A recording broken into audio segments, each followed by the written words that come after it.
Hi guys, how are you all? You see this beautiful shirt? I gotta get my beard out of the way though. Let's do it this way. We'll talk about that in a little bit. What are you guys up to? Hoot Nanny, yeah, you need to go check your email. A little bit crazy. So she moved mountains, the white picket fence. Oh, hey, how are you guys? Four Blessing Farm, Consider It Joy, Fairy Tale Creation, Homestead in the Highlands. Hey, girl.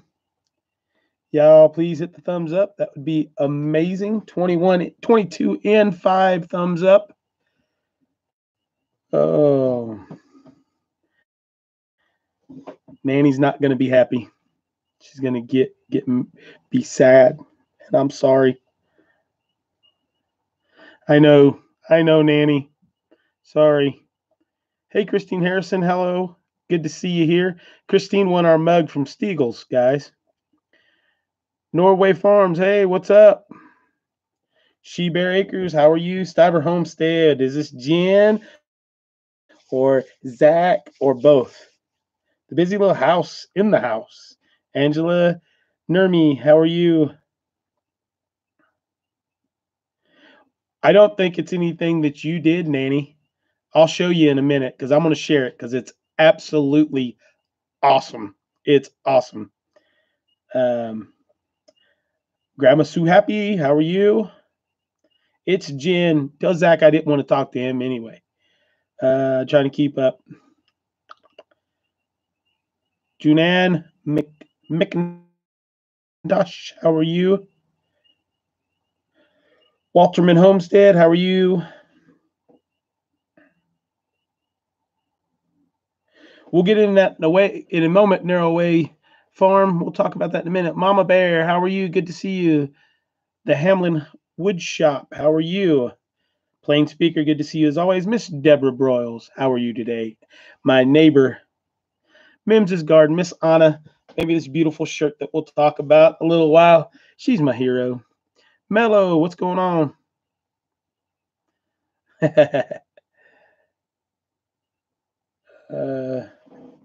My eyes just went crazy. Angela Nermi, how are you?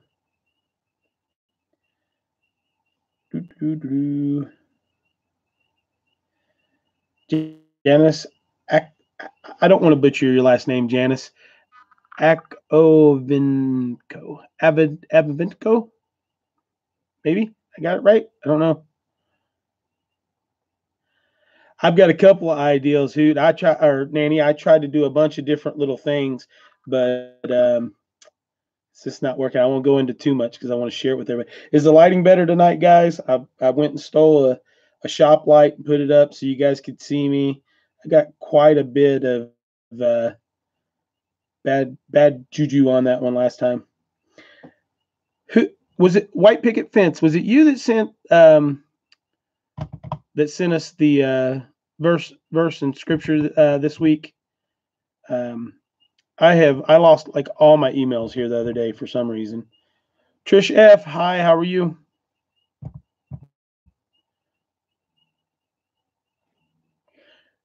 Ravens Natural Family Farm, how are you? Providence Farmstead, nice to see you guys.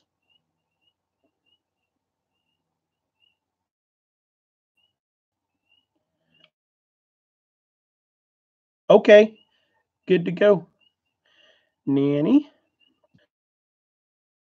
I'm just going to cheat and use that, and if I drain it down a little too much tonight, it's okay. So I'm buffering. Is anybody else getting any buffering? Plain Speaker's got some buffering going on. Let's see if I can adjust this any. Mine seems to be okay.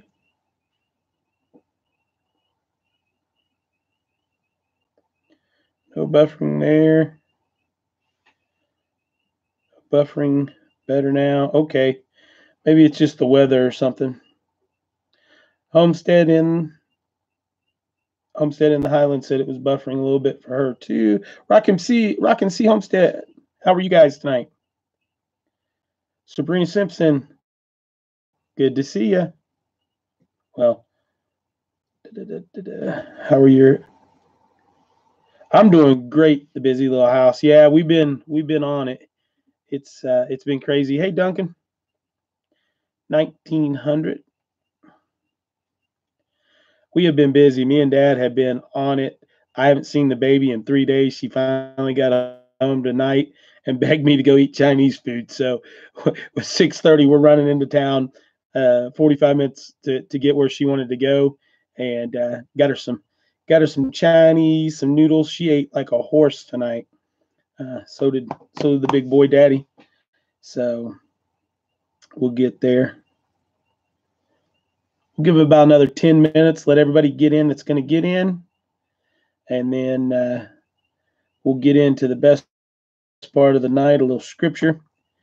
White picket fence. Did you ever answer me? Who was it last week that picked scripture? Because I lost that. I've picked one for tonight, but we'll do your scripture for next Wednesday if that's okay. But I was thinking that it might have been. I may be backwards. It's been a long week, so.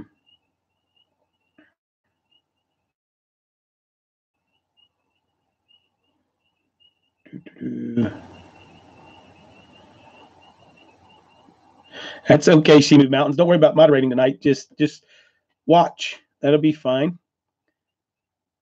Let's see. Not me. I did the week before. Okay. Does anybody remember who did that last week? Freedom Using Farm and Arbor, was it? I know we're going to talk about some composting toilets, some more gardening tonight, things of that nature. But I missed. What did Mello say? I missed. I had to back up here. I missed something out. Where you at, Mello?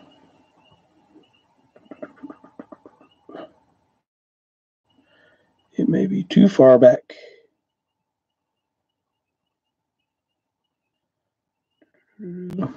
Okay. But I have a chapter and verse that I'd like to read. A couple of verses I'd like to. Three Baskets. Baskets Living. How are you? Good to see you. Simply Spring Homestead. Nice to see you on here as well. I'm just trying to keep up. Oh, awesome, Mello. Your dad was baptized tonight. That is amazing. Pete's little homestead, he actually picked the gardening subject for last week, She Moved Mountains. Maria Dunn, nice to see you. Tammy Russo, nice to see you. Wendy Whittle.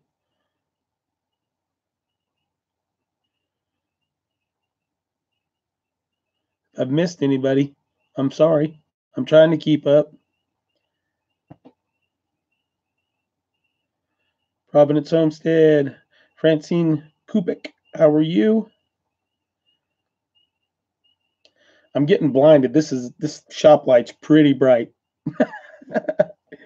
but it's lighting up the nicer side of my face. So she's having heart. Oh, okay, Mello. He's having heart surgery in the morning. Okay. The other life. Hey, how are you doing, Ivan? How are you and your wife? In Virginia, headed to Texas, passing through 81 at night. Simply Spring Homestead. Armed American Patriot, how are you tonight, sir and ma'am? Heidi M, how are you? Hardneck Farms, good to see you. All my moderators, guys, go check them out if you haven't already. Two Family Homestead, what's going on, Sherry and Daryl? Pine Knot Family Farm, nice to see you guys. We're up to 50 people in, 20 thumbs up. Hit that thumbs up for me real quick, guys, if you guys just came in. How do you know it's Tasha tonight, Mims's garden?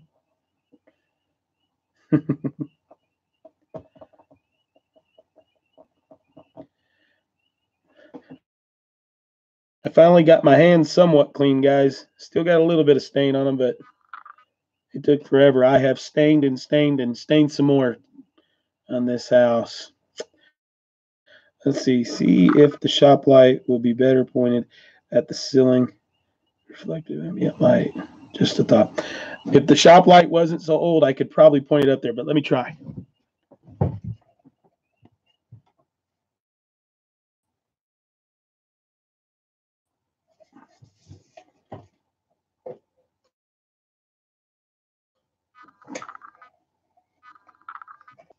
That's a little better for me. It's okay for you guys, I think, too. So thank you. The other life, we are, well, shine your shop light. Yep, I got you. We just did that. Thanks, Grandma. So happy we are hitting it hard. My dad here we go. Here we go. We'll talk about this for a second, and I'll talk about it some more here in a little while. But my father hates the camera. So hey, North Star Prepstetter, how are you? Hates the camera. So there was no video going to be made with us working. He's a let's work, let's get it done, let's not talk. He's getting to that point where measurements get him frustrated now, which has never been a problem, but that's just what it is. Um, for the heifers to see you. Thank you. Well, all the heifers can see us. That's fine. Oh, he's a serious worker, Nanny. He really is. Is Hoot with you tonight, Hoot Nanny? For blessings found 511 Tactical makes kilts. We have some kilt update tonight. Hoot and Nanny, for blessings. If you've not subscribed or went over and checked out what they're doing, I would suggest everybody on here that's not to go check out Hoot and Nanny Homestead. You want to talk about somebody that can do some building and stuff? She's awesome. Hoot's pretty good old Marine too, so good old devil dog. North Star Prepstetter, I'm so sorry you had snow again. Wow.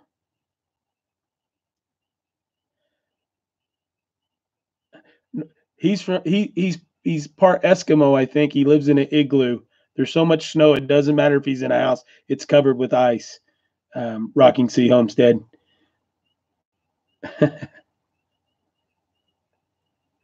Yeah, that's a good one, Francis. Did anybody find out how Gmal's surgery went? Love to know that myself. Yes, you laugh now. In God we trust, in Jesus we must bust. Let's see. Hoot's not with you. Oh, your mom broke her arm. I hate to hear that. Is she okay? Is it bad broke?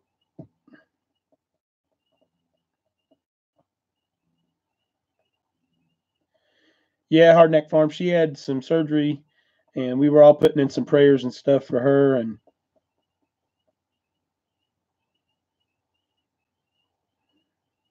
only rain.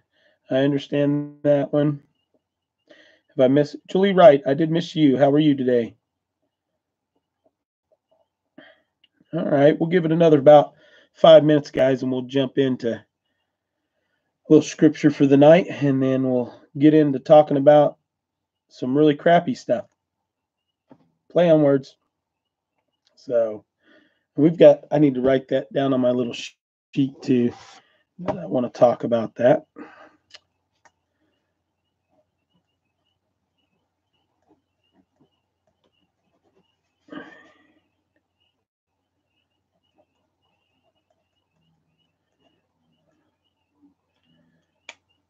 Try not to keep you guys crazy up tonight, but we'll stay on for a while.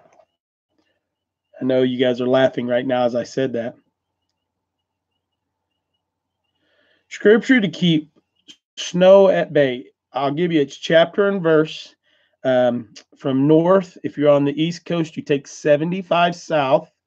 When you get 75 south into Tennessee, you hang on a left onto 81 be south, and you head into northeast Tennessee, and you get out of Dodge where it's all that snow. Come on. That's the only scripture I know that can help you with that one, brother.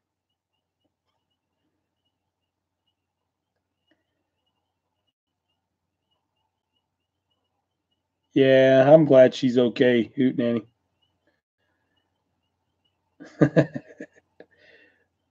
Oh man. I think the busy little house, I think she's just about melted out, I think, aren't you, Karen?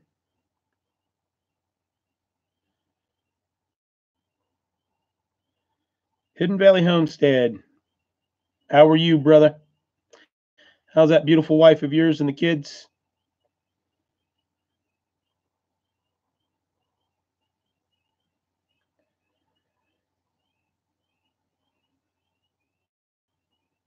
Yeah. We've gotten snow here in May too. Cool Patience, how are you?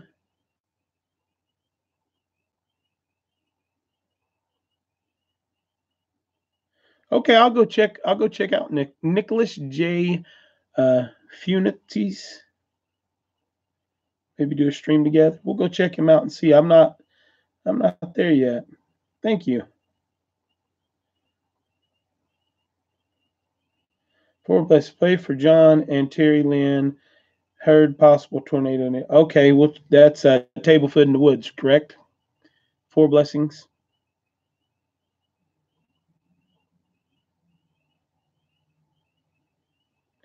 Yeah, everybody make sure that if you see names scrolling by, go check them out. Go look at what they're doing. I'm telling you, go look at what they're doing. I don't tell everybody just to go check out somebody if I don't really like them. If I'm subscribed to your channel, I'm watching your videos and seeing what's going on. Um, so Fishes, Loaves, and Life. I love the new shorter title. Carol, how are you tonight, ma'am? So we're at 60 with 33 thumbs up. Christy Calderon, how are you? Got 2 minutes and we'll jump into this thing. Do, do, do, do, do. Simon, there's my brother-in-law, guys. Say hello to my brother Simon.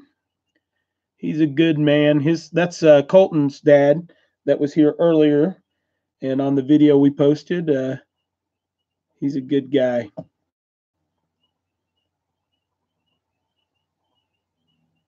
Oh, they changed their name to Life with the Full Table.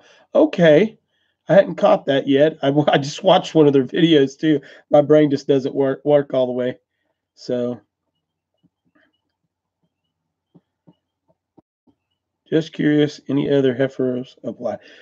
I, I'm still nibbles. Oh,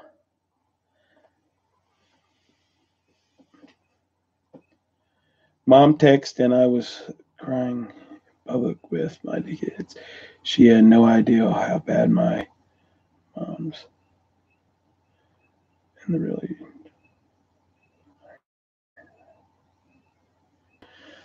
Oh, we're still praying for her, Carol.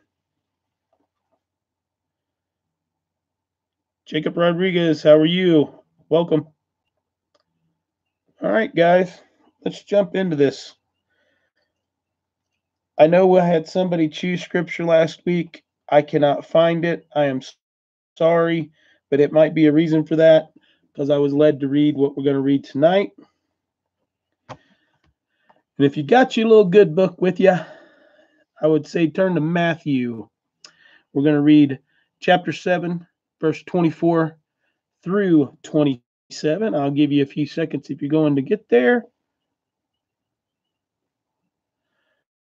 And I'm not going to read any more of the comments for a second.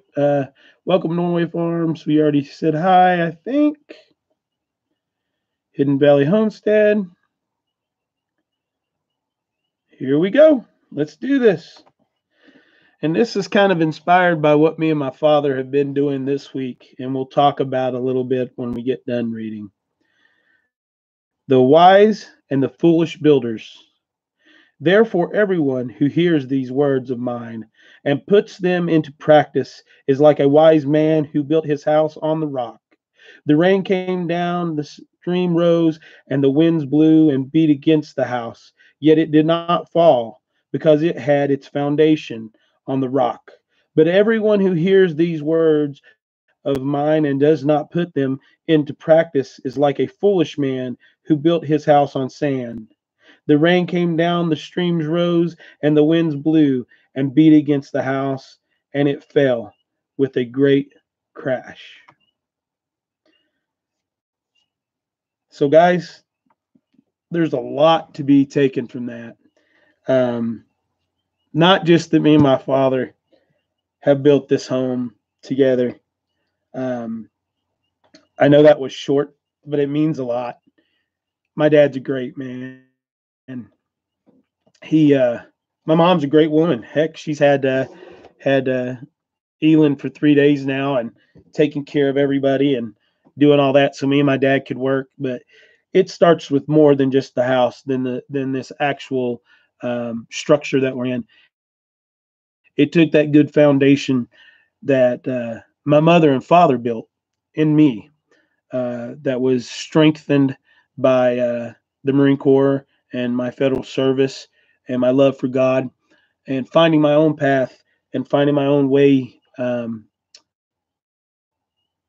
with the Lord. I mean, you get beat up a lot if you don't attend church every day, especially here in the South. You guys that are here with me, Mims's Garden, Miss Anna, those other individuals on here that are here in the South, for Blessings Farm. A lot of people give you a hard time if you're not in church on Wednesday and Sunday. But I can't stand to go sit in a church on Wednesday and Sunday with someone I saw out drinking in the bar on Monday, Tuesday, Thursday, Friday, Saturday, um, and they think that they're there. Uh, I'll go to the bar. I'll have a beer every once in a while, guys. But guess what? I don't do it often. I don't do it even a lot. I might do it every once in a while. But for all you guys that I'm missing, Rainbow 505, good to have you in here. Um, you know, I think that people have to work on that foundation of themselves that lays right here inside their chest, and allow God to take over and lead you and put you in the place that you need to be, strengthen you and build you up on a rock instead of on failures of dependency and um, lack of knowledge, uh, that's not schooling, that knowledge that He gives you. Um, that truly I think comes from inside, and He talks to me every day, and He's there. I see you over there, Miss Amber, the Haskins family vlog. Good to have you. But to me, that's my foundation. My foundation is my family. Um, that was built on the foundation of God. My dad's a very spiritual person. He doesn't attend church, but I know where his heart is. He knows where his heart is, and He's there. So if we could get back to this nation being built on rock, we would be in a lot better place, and we'd be able to lead this old world of ours in a great place if we would go back to what we started this on. And it's just there. So that's my thoughts on it. If any of you guys have any thoughts on that wonderful chapter and couple of verses, I'd love to hear them. Let's see if I missed anybody. A lot of people rolling in. Fishes and Loaves says, "Oops, I don't know what we oopsed, but that's okay." Oh, hey man, Hardneck Farms is on her phone. Everything in moderation can become an addiction. That's absolutely correct. It's funny to me though that we beat up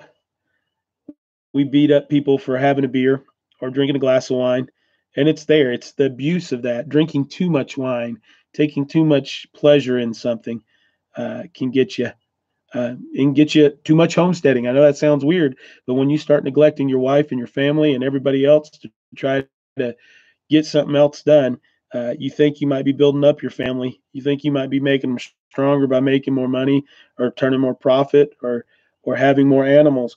But when that happens and you no longer are able to be the father or the husband or the wife that you should be, you better take a hard, long look at what's going on. Um, okay, Three Baskets Living says, I want to intercede for a call to action for everyone here to visit the channel. Self Light Roadshow being done. I like the Homesteader Roadshow. It's nice. I've been watching some of them and see what's going on. So, a friend of my sister's had a bad behaved children. She once said her kids should be well behaved because it goes to church. Yeah, church doesn't do anything. So Chris Jess at Roots and Refuge talked about gardening as a worship before. Hey, you know what? Church is where you're at. Church is when you're talking to others. Church is when your life is there. The best part about church is when God's speaking to you one on one. When you're feeling his spirit inside of you. I speak to God every single day. I feel him speak back to me. And it may not always be in words, but it may be in the success that I've had. It may be in um, Northside Prep Center. They're coming to your house. That's awesome. It may be in the work that I did with my father. My buddy Kevin came up the other day, and him and I and my father worked on this house and enjoyed. And me and my dad, when we work together, we try to say the same thing to get to the same point. We say it differently. We butt heads a little bit because we're just alike. But Kevin was here, and he was kind of like that triangle. And I truly believe that that was God speaking to me and my father both, because it changed us up. Today he wasn't here, but we still had that fun. We had some moments where we were trying to work through some stuff and everything. But you know, it, Kevin was that message that God sent to us the day before yesterday. Um, Gardening is like fellowship, Rainbow 505. Watching that plant grow, being able to feed your family, being able to take that metaphoric bread and break it and give it to your friends with the vegetable and your harvest that's there. That's God speaking to you. He's giving you that food for your body, that food for your soul, that food for your mind, and He's allowing you to go out here and be there for each other. He's allowing me to be here on Wednesday nights to fellowship and to talk to you guys.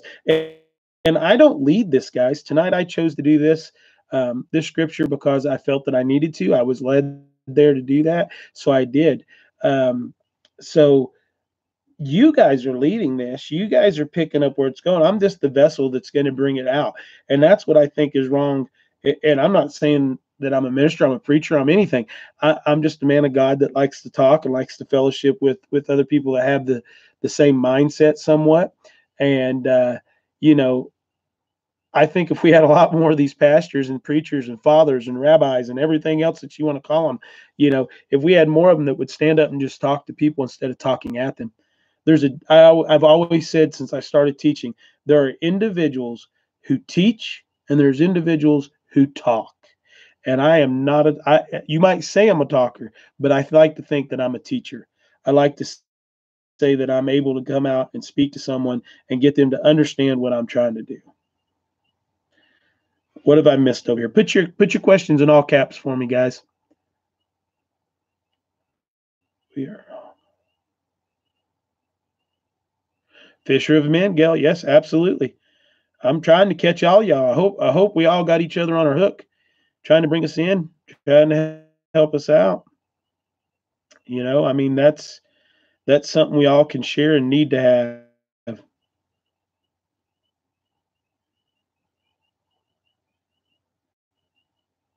Yeah, it's a different when you get up, hellfire, brimstone. You're beating the pulpit up front, and you're hollering, but there's no message. There's a time to yell. There's a time to grab your attention. There's a time for physical touching. There's a time for soothing words. That is what's coming up. That's where we're at. You have to have compassion. You have to have anger. You have to have love. You have to have all of those things that you can put out there so people can understand what's going on. Getting starting in the on the homestead. Bunch of people are just understand. I mean, believe it or not, I don't like many people. I like people that I like, but I don't like many people. Um, I was watching Four Blessings Farm. I did not catch scripture last night, so I'll have to go read that for you. Too many times Christians keep their mouths closed when we should be speaking out. Gail, you're absolutely correct. You might not always be politically correct, but if you're biblically correct, it doesn't matter.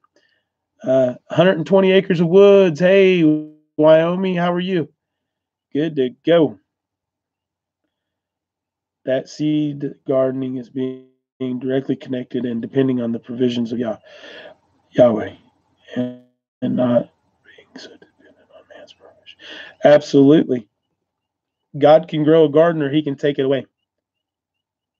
All right. So now we've led in there. We've read our scripture. We've been talking about a little bit. So I would like to go into something and I'm going to discuss this with you a little bit. I actually asked this question on Broussard's the other night because I just got it and it's something that was weighing on me. So I know Mims is on here. Mello will be able to weigh in on this. The busy little house. I would like to have all 63 people that are on here right now weigh on this. Gail Elwood, I'd like to have you weigh in on this. But I received a letter in the mail, and if I could find it, because it really now doesn't mean that much to me, but if I could find it, I would actually read it to you. But I think it's just been pushed off to the side. So anyway, I received a letter in the mail the other day. Literally, the envelope is postmarked with a stamp on it. It says Tampa, and then it's a cutout piece of paper that's been taped to the front of the envelope. And then when I opened it up, it's a bunch of amazing scripture. I mean, it absolutely amazing scripture. And then hidden on the first page, kind of toward the bottom, it had a question. It said question Q. And it says, is calling one a heifer or referring to one as a heifer godly and godlike? Should it be something that we call someone that we cherish or something of that nature? And I got to thinking about that. And am I offending someone when I say that? And my conclusion was absolutely not, because it's not being said in a derogatory, negative manner. It's being said in a pet type name. Rocking Sea, good night. Thanks for coming in. Um, it was just really kind of silly if you knew the whole things and knew how this was up. And obviously, they've watched the lives and mainly the lives because I don't really. I've said in a couple of the videos and stuff, but um, Four Blessings Farm says, "Bless their heart." If you're from the South, you know what that means. Um, but I just I I was taken back by it a little bit at first. I was like, man, I hope I'm not hurting people's feelings when I said that. Um, Proverb says, "He who finds a good heifer finds a good thing." Hidden Valley Homestead. Maybe we'll have to read that next week. If you're the individual that sent that and you're actually on here, send me an email because I would like to talk to you and explain that it was actually something brought on by some lovely women that brought it up. So, hey, Joyce Bright, how are you? Julie Wright. So now, if you were using the B word, that would be absolutely mellow. I think there's no reason to be disrespectful about anything, and even though the B word is a word that technically is not derogatory. in the sense of what it was created for. The way that it's used today is very derogatory. I guess that would have been the correct word or phrasing of that. It was set out of love, not yeah, absolutely. White picket fence. It definitely is being set out of love, and hopefully finding love. That's the thing. I want that. I'm looking for that. I'm very picky about what I am looking for. We've had these conversations, but it's just Duncan. I agree. I mean, it's a pet name, and obviously this person took a lot of time. This scripture was color coded. It was chapter verse listed.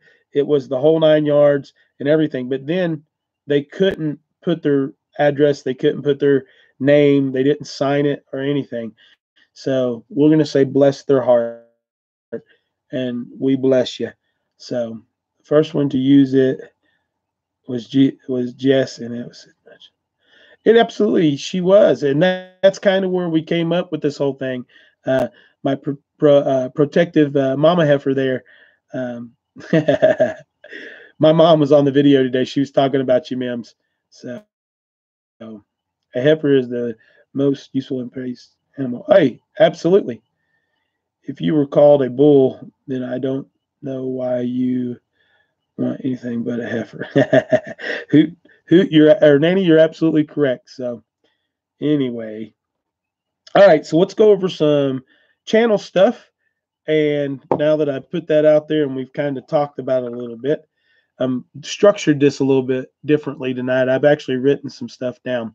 So to give you guys a heads up, as of just a few minutes ago, we were at 3,339 hours. So thank you guys so very much. We're getting close to that monetization level, which is kind of cool. I'm not looking at it for the money. I'm looking at it for the goal of being able to make it to that point, which is really, really, really neat. As of just a few moments ago, we were at 1,706 subscribers. Let's hit this homestead in the Highlands. Sent me some chickens and some fingers crossed.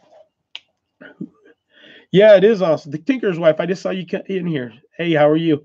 But yeah, so it's very, very exciting. So, Elon's excited too. So we just had another one. So here's a couple more subscribers. They're popping in front of the screen. So, but God is good. God leads us in ways that we don't want. I didn't think, dropped my pen. I didn't think that this was going to do what it is doing, because that wasn't the intentions. This whole channel was started to help kind of document stuff for Elon and homeschool. So it's been a fun ride. I'm glad, because it's allowing me to speak out spiritually as well as other things. Hey, the Bee Lady Apiary, how are you? Thank you for the books. The Lord is good. Yes, He is. Heaven Bound Homestead, how are you?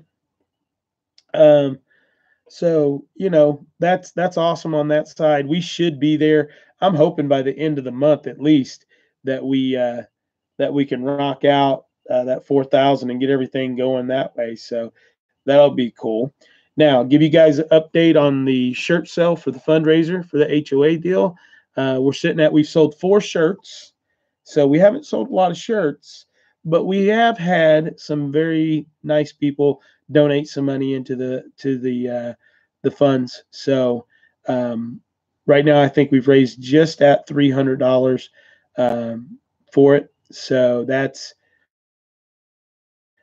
really, really nice, and I can't thank you guys enough for helping out with the ordeal we got going on right now with the HOA.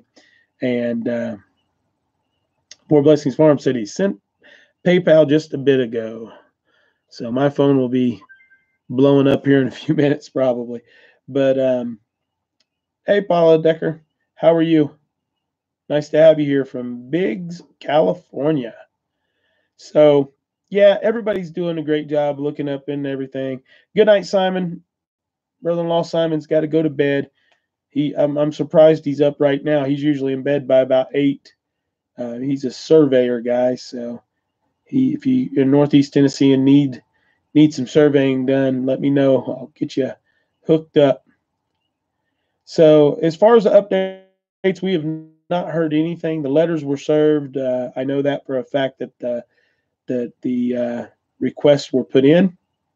I kind of have a feeling that they're watching every video that we're doing because I keep getting now 2 thumbs down on every video, and it's just 2 on every video, so that's pretty good. Outdoors with Eric. Hey, how are you? Welcome in. So yeah, so I'm sure that's going on, and I hope so. God bless you guys and bless your heart. But everything looks great. According to the lawyer, there's um, nothing at all that we should have anything to worry about. For the short amount of time you have, Jenna, you're rocking the stats. Yeah, North Star Prepsteaders, we are moving quite quickly. We have been looking at the analytics. I've been trying to keep up with that, trying to take all the advice I can from Two Family Homestead. I don't plan on starting to do a bunch of editing. So what I'm hoping to do at some point in time is I met you guys always hear me talk about bargain hunt, and I go into bargain hunt and find lots of stuff. But I just found out that there's a young man that's there, and I don't have my wallet with me, or I'd pull out his information. That is a film major at the local college and has done some short films and stuff like that are actually on YouTube, and I'll find those and put them out for you guys. I want to go watch them. One's called Rudy's Watches, or Rudy's Watch. It's about watches that his grandfather left him, and his name is Jordan, and he's won like multiple awards on that. So now he knows that I'm doing this as well. So he made contact with me and said that he would come help me put some things together. So uh, yeah, they are giving us minutes watching. That's true. Um, so, but he's going to come over and help me out because I would like to get some text intro. I don't want to intro. I don't know if you guys know this or not. I've talked to a couple of large channels that have given me some advice, and the big thing is start your video quick, end your video quick. Don't come in with a lot of stuff. We do our introduction. I'm Chris. This is Elon, single dad homestead in beautiful Appalachian Mountains. We feel that comes in, that gives all of our new viewers, as being that we're growing right now, the ability to know who we are before they watch the content. But at the end of it, we say our God bless. Um, God bless you, and live with what God gives you at the end of every video. But I was told to take that out, and I'm not going to, because I think that's something that's there. But when you get used to it, when you're watching the video, you click as soon as you know I'm going to say that. So if you'll notice when I'm talking, it's just all of a sudden and abruptly I say it. You don't think that's much, but when you're talking about a 15-minute video and the first 45 seconds is the intro and the last 45 seconds is an exit, that's 2.5 minutes. And if someone blasts through them and cuts off quick, that brings down your watch time by a lot. I'm looking to spend less than $300. What is the best camera to get filming? Oh man, in that price range, that would be a two-family homestead question if they're on here. I actually picked up the power shot that I use most of the time, and then Ivan gave me the where's it at? Here it is. Gave me the other Canon. I like Canon cameras. Always have, always will. This camera right here, this Canon, is the HD CMOS, and it is the 57X advanced zoom, the VIXIA HF R800 HD camera. It is awesome. My batteries are going dead quick on it. That's the only reason I've not been using this. This camera's running about $300 right now, so that would be a good option. And then this camera is the older Canon Sure Shot, and this one is actually the or Power Shot, and it's the S5IS is what this camera is. And this is what I shoot 90% of everything that I do. And here's the reason that I like it. It's the reason it was giving me trouble here a while back. It actually takes rechargeable AA batteries, and then your SD card goes in. So it's not the greatest camera in the world, but it's pretty nice. It's got a flip out and a rotate so you can see back what you're filming. And I think it does pretty quality videos. I don't know. You guys watch them. So what do you guys think? But I think both of those, that camera right there, you can find them used for $60 on Craigslist. So check those out. Hope that answered your question. Now let's see if I missed something. We use this Sony X. Yeah, there's another good one. 4 blessings for. The thing is to have a screen that'll flip around where you can see yourself when you're doing stuff. Makes it much easier. You guys saw my house video. You trying to use my phone. Everybody's watching like this to try to see what I was doing, and I thought I was doing the right thing by flipping the phone. I'm so lost when it comes to that, guys. We watch you in the dark of night, Chris. The busy little house. I'm very blessed that you guys will watch like that. Maybe I can check out the pawn shop. Yeah, Gail Elwood, check out Craigslist, check out that. And then if you've got somebody that knows anything about cameras, have them help you out too. Yeah, thank you, Mims, for posting that. The shirts, guys, we're still got the pre-order going. For those of you that have ordered, it's going to be a little while. We're going to make sure that we have enough to order so that cost comes down. So don't expect them real soon unless someone decides they want to come in and order 50 or 60. But it won't be too long. I've got in my head a date, and whenever that date gets here, I'm going to order shirts no matter what.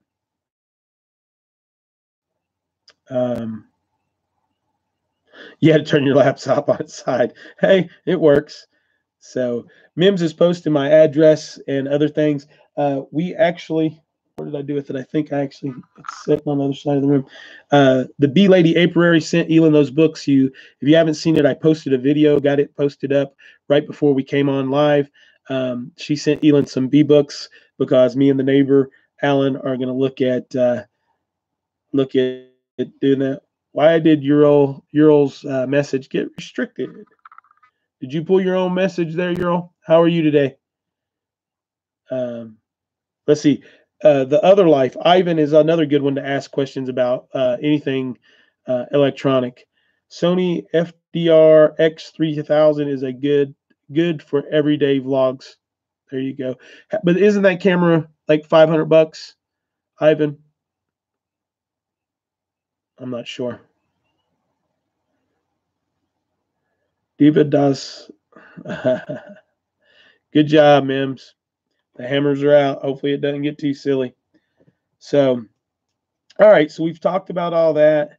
Now let's get in. Who was it that suggested? Like I said, I lost all my emails the other day. Who was it that suggested our topic for tonight last week? Who was that? Considered it, Joy. Going off grid is awesome. I actually got an email from Amazon that they had some of the same solar panels that I already have that I'm holding up. Did you tell Eva it was for her to help with? Yes, I read the letter to her, Elizabeth, and got everything done with that. The other Ivan says that camera's 350, guys. She knows that, and she's very, very excited. The other thing we received in the mail today, which was awesome. You guys take care of Elin all the time, but I got taken care of today from Miss Mims's garden. Miss Anna sent me this lovely shirt. Let's step back here and see if I can show it to you guys. Get the beard out of the way. It says, looking for my queen heifer.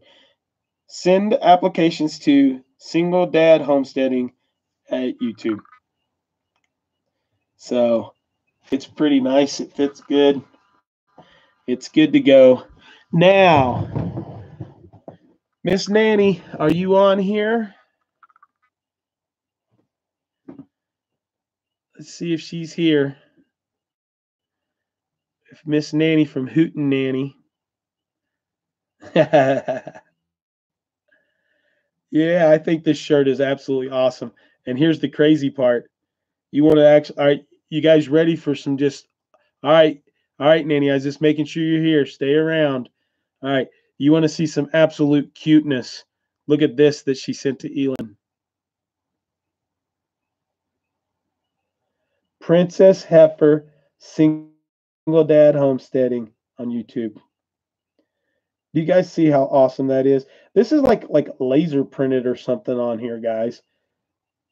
Elin, she was like this. She's like, I want to do the live tonight. I want to do the live tonight so I can show my shirt off. I said, I'll show your shirt off.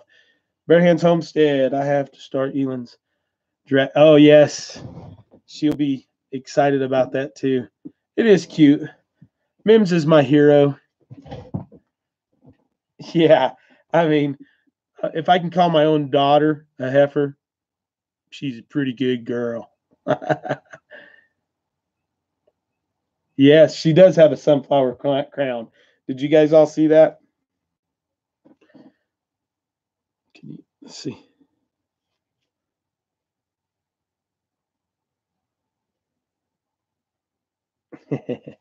And mine has a crown with some Native American feathers hanging off of it, and this little design on his head.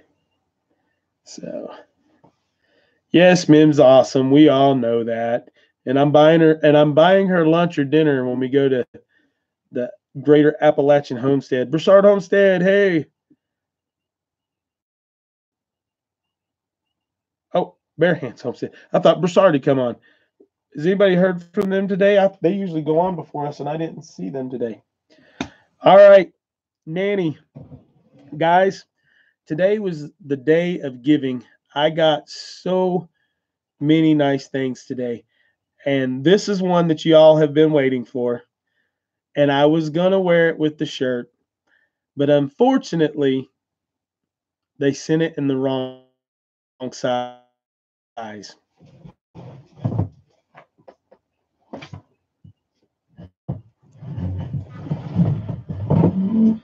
So here's the first kilt.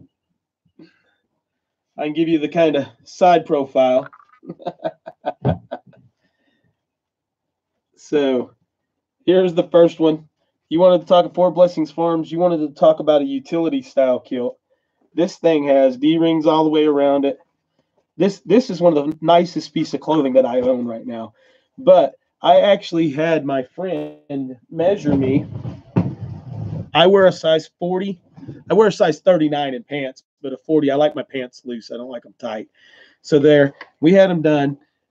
Nanny sent this in from Hoot and Nanny. This is a gift from her and Hoot. I think Hoot actually got one too. So I'm real interested to see how Hoot's fits.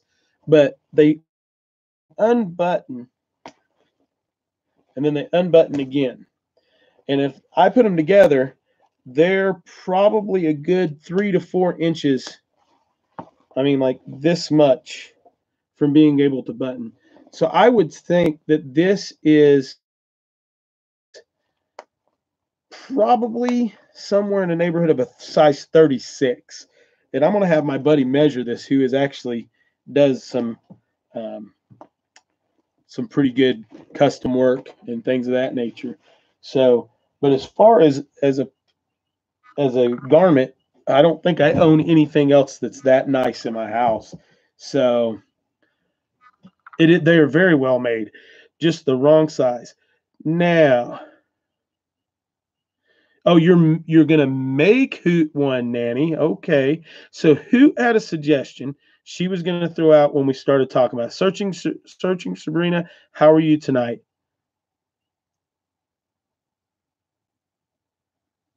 Yeah, they're having some pretty bad storms. I wasn't even thinking about that. So anyway, and I honestly think that they may have just made the wrong size because it fits everywhere else. And I've even taken a flexible ruler and went for garments and measuring deer antlers, but measured that, and it comes out to like 36 inches. So it's not It's not a size 40. So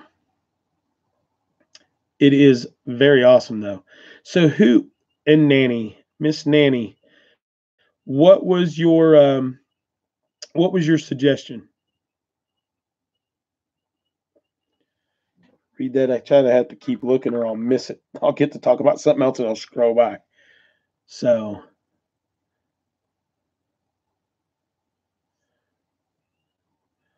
still about 5 or 6 inches too big for me. I'm I'm I'm very short, but I'm a pretty big boy, as they say down here in the South. I was made in another country, so measuring could be wrong. Absolutely. It was made very, very well, though, Nanny. So what I'll do is I'll pull that and get it to him. Now, Nanny, just to let you know, here was something crazy. The reason that they couldn't deliver it to me is it said single dad homestead and had the zip code. That's all it had. How that piece of mail ever made it this far, he had the paperwork with him. He's like, look, this is all I had to deliver this from. So he ended up having to call in and get the information. And I actually caught him driving up the mountain as I was leaving. So that was crazy. What the wood that I'm using, I get from Shaw Lumber in North Carolina, and it's a 8-inch D-lap log siding. It's a 2-inch. It's like a regular 2x4, but it's the D-lap. And the color of the stain that I'm using, North Star Prep Setter, is through Valspar, and it's called Avocado. And it, you would think when you look at it, it looks really, really like forest green. When you apply it, it looks very weathered, which I really like that. They make them here in Oregon. I can get info if you need it, who need it working kilts. Yeah, Tinker's Wife. I think this one is going to be awesome. I just think it's one of those things where they just didn't. Their 40 is not our 40. I may need some ankle weights at the Olympics. Say, yeah, you might need some. Homesteading in the Highlands. Something about a lamb. I just got a message from her. So we'll see what that means. All right, let's see. Hootenanny, we could sell that one and donate the proceeds fundraiser, and I'll order you another one. Don't do that, Nanny. Let me find out what they'll do, and we'll check into that first, and then if you wanna raffle it off or something, we can do that. But do not order another one, okay? Please don't do that. That is way too gracious. And I know you don't do anything or say anything that you don't want to do. And I love you for that. But please don't do that. Let's figure out what we can do. Um, I might need to learn to do siding one day. Yeah, the woodpeckers love your house. She moves mountains. I missed why everyone is getting kilts. Francis Kupik, we are going to do the Men in Kilts Shindig 2020. We've started it as kind of a joke. The whole thing started on Homestead in the Highlands. She was doing a uh, interview or collaboration live with Tapuk, which is another Highlands YouTube channel, which is awesome. You need to go Tabadoc. I'm on there. Go look through my thing. You'll find them. And but anyway, she she was on there. Something was said about a kilt. I said that I had kilts, but I've outgrown them. And Nanny graciously ordered me one. Uh, and she's awesome. Homestead in the Highlands. The kilt thing is sort of my fault. No, there's no fault to it. I love it, and it's grown from there. We've challenged Ben from VW Family Farms that he needs a kilt. I'm sure Maya would wear a kilt in a heartbeat. I don't think that's even an issue with getting him to do one. Four Blessings Farms, we've got him on board. He said he wasn't, but we've got him into a tactical utility kilt now. I think just about everybody that's going to go to the Shindig next year is going to be wearing a kilt, which is going to be cool because we can say we started it right here. So that'll be nice to see that. I would like to see, a couple hundred grown men walking around in kilts. And if we can talk the busy little house to come down from Canada and wear her kilt and play her bagpipes. If none of you guys know, She Irish dances, or Scottish Highlands dances. She plays the bagpipes, and she has a kilt. So she wasn't married. She'd make a great one. Her husband seems to be a very phenomenal man too. So you have some extra time to tan your legs now. Hey, my legs look great. I got enough hair on them that the tanning process doesn't need anymore. I want to come to the shindig and will happily judge the best legs. Homestead in the Highlands, come on. We hope you get here. Except for my husband. Kilts and cameras. There you go. We're going to get Four Blessings Farms has volunteered to do the first video of beekeeping in a kilt, because we said we would let him have that viral video. For all of you that would be willing to watch that one, give me a thumbs up right now if you want Four Blessings Farms to do the first beekeeping in a kilt video. Maybe the bee lady apiary will provide him with some bees to do that. Sunny Slopes Homestead, hey, how are you? You're not late. You're just on time, brother, sister, both. Yeah, look at this. Look, Four Blessings Homestead. Look at how much support you're getting. Look, even the bee lady, I think, is giving you a thumbs up. How amazing is that? Look, all of these thumbs just for you. 2.5 acres. Hey, how are you? All of these guys are giving you thumbs up. Where are you at? Come on. Where's Four Blessings Farms at when you need him? All these thumbs up for him. I tell you what, let's turn his screen red. Everybody put in Four Blessings Farms. Go ahead and put that. There he is. Right there he is. Good thing I'm not allergic to bees. I'm making Hoot a traditional Bohemian kilt since he is a Bohemian. Okay. That's very cool, Nanny. You gonna do it out of rabbit fur? Rabbit hair? Rabbit hair felt? Man, look at this. Your whole screen's gonna turn red there. Four Blessings Farm. Look at all those names and thumbs and all that good stuff out there. Everybody's loving you. Show them that love. I think we need to find bee material, and we need to make Ben from VW Family Farms a bee kilt. So if any of you ladies are really David Northwater, hey, how are you, brother? Heaven Bound Homestead, good to see you popping in here. Oh, I just missed you there because of that tractor. You've been in here for a while. See, look at this. I love it. we need to have Ben from VW Family Farms needs to have a bee kilt. Four Blessings Farms need to have a tractor kilt. Bad thing is I have zero hair on legs due to motorcycle wrecks. Gonna be fine. Get you some of that spray on tan, brother. Get you some of that spray on tan. So, hey, Grandpa Campy, how are you? How about black and yellow? Oh, a black and yellow kilt would be cool for Ben. That would be awesome. You're right there in his area too, Nanny. I think I know someone that has some very nice bees. LOL. I think we know a lot of. Oh yeah, Four Blessings Farms father-in-law actually raises bees as well. So have 2 new subscribers, but I don't have a channel. How does that work? Confused in Chicago. Francis, you can have people subscribe to you that just want to support you. You don't have to have a channel. You don't have to make videos for people to subscribe to you. So Earl says he should get a Mexican flag kilt. Get one. That would be cool. They've got all kinds of different ones out now. So, hey, we better get into what we're supposed to be talking about tonight instead of kilts. So, who was it that last week suggested the composting thing? Since I've lost all my notes, it would take a lot of bees to make a bee kilt.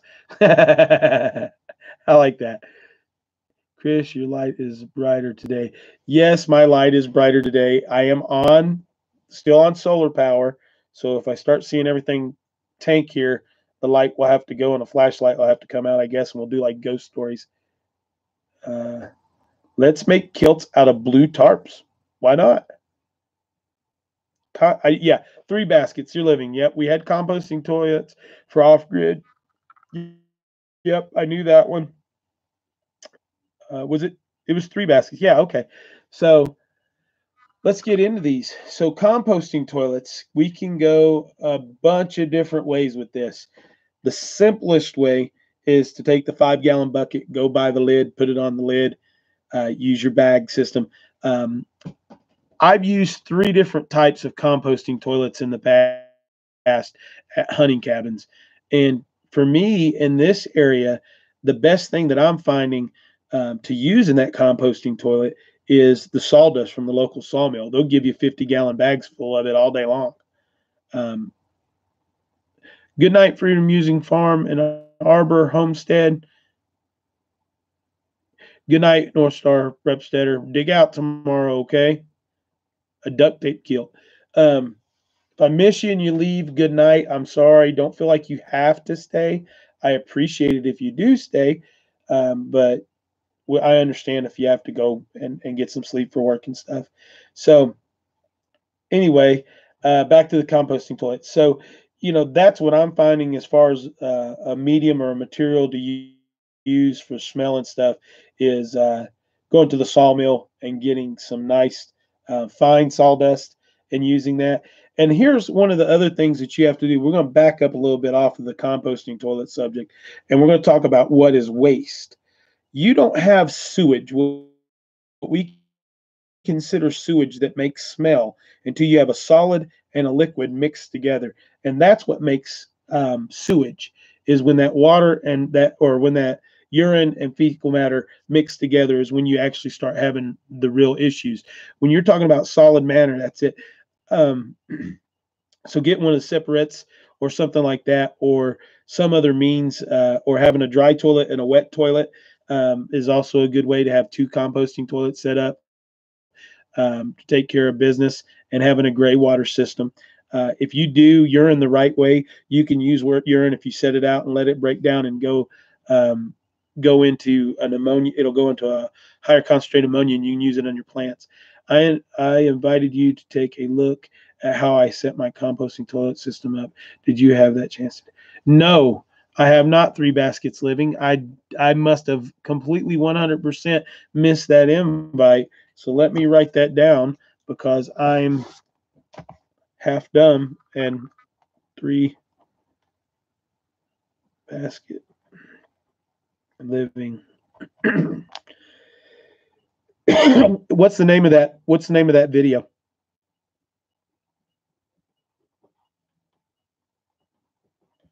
3 baskets. If you'll post that, hey, post that link, and someone can, if you know how to do that, and Mims or one of them can actually approve that for you to put up there, so everybody knows to go watch that. And then I'll copy it and I'll check it out and link it onto my playlist too. Um, but you can go big when you're talking about composting toilets and stuff. You can go to incinerator type things and stuff like that if you don't want to go into a septic system. But for us, it made more sense to go with a septic system with the field lines. 3 baskets. Sorry to put you on the spot, but if you'll do that, it might get some more views for you on that. And I'm very interested in it myself. So I must have just been completely off my game. Hey, Boston Mountain, how are you? I didn't see you come in, but I see somebody saying hello to you. So, who else in here? Get put something funny up if you have a composting toilet. If there's anybody other than 3 basket living that has a composting toilet, I'd like to know that. And then we're going to go into composting toilets and conversation with Boston Mountain Homestead has a composting toilet. Wooden box, bucket, sawdust. Yep. And that to me seems like the best composting system that you can absolutely have. That, yeah, the busy little house. that was a very appropriate response for my question. So,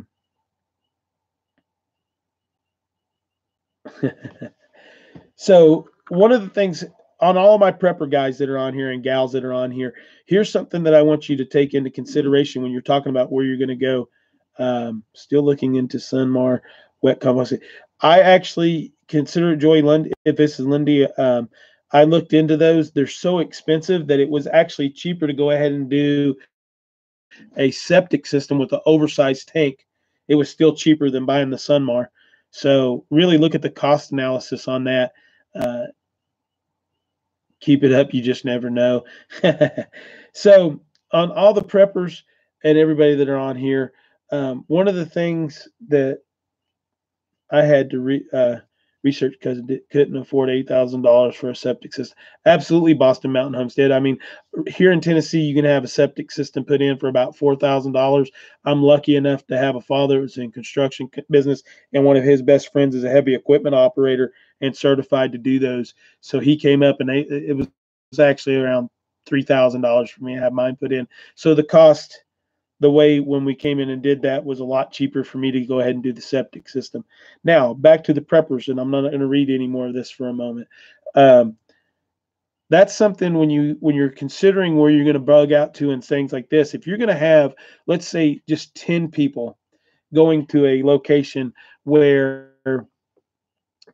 you're going to be off the grid, you're going to be living and things of that nature, in a, crap hits the fan, because we're talking about crap, I had to use that situation.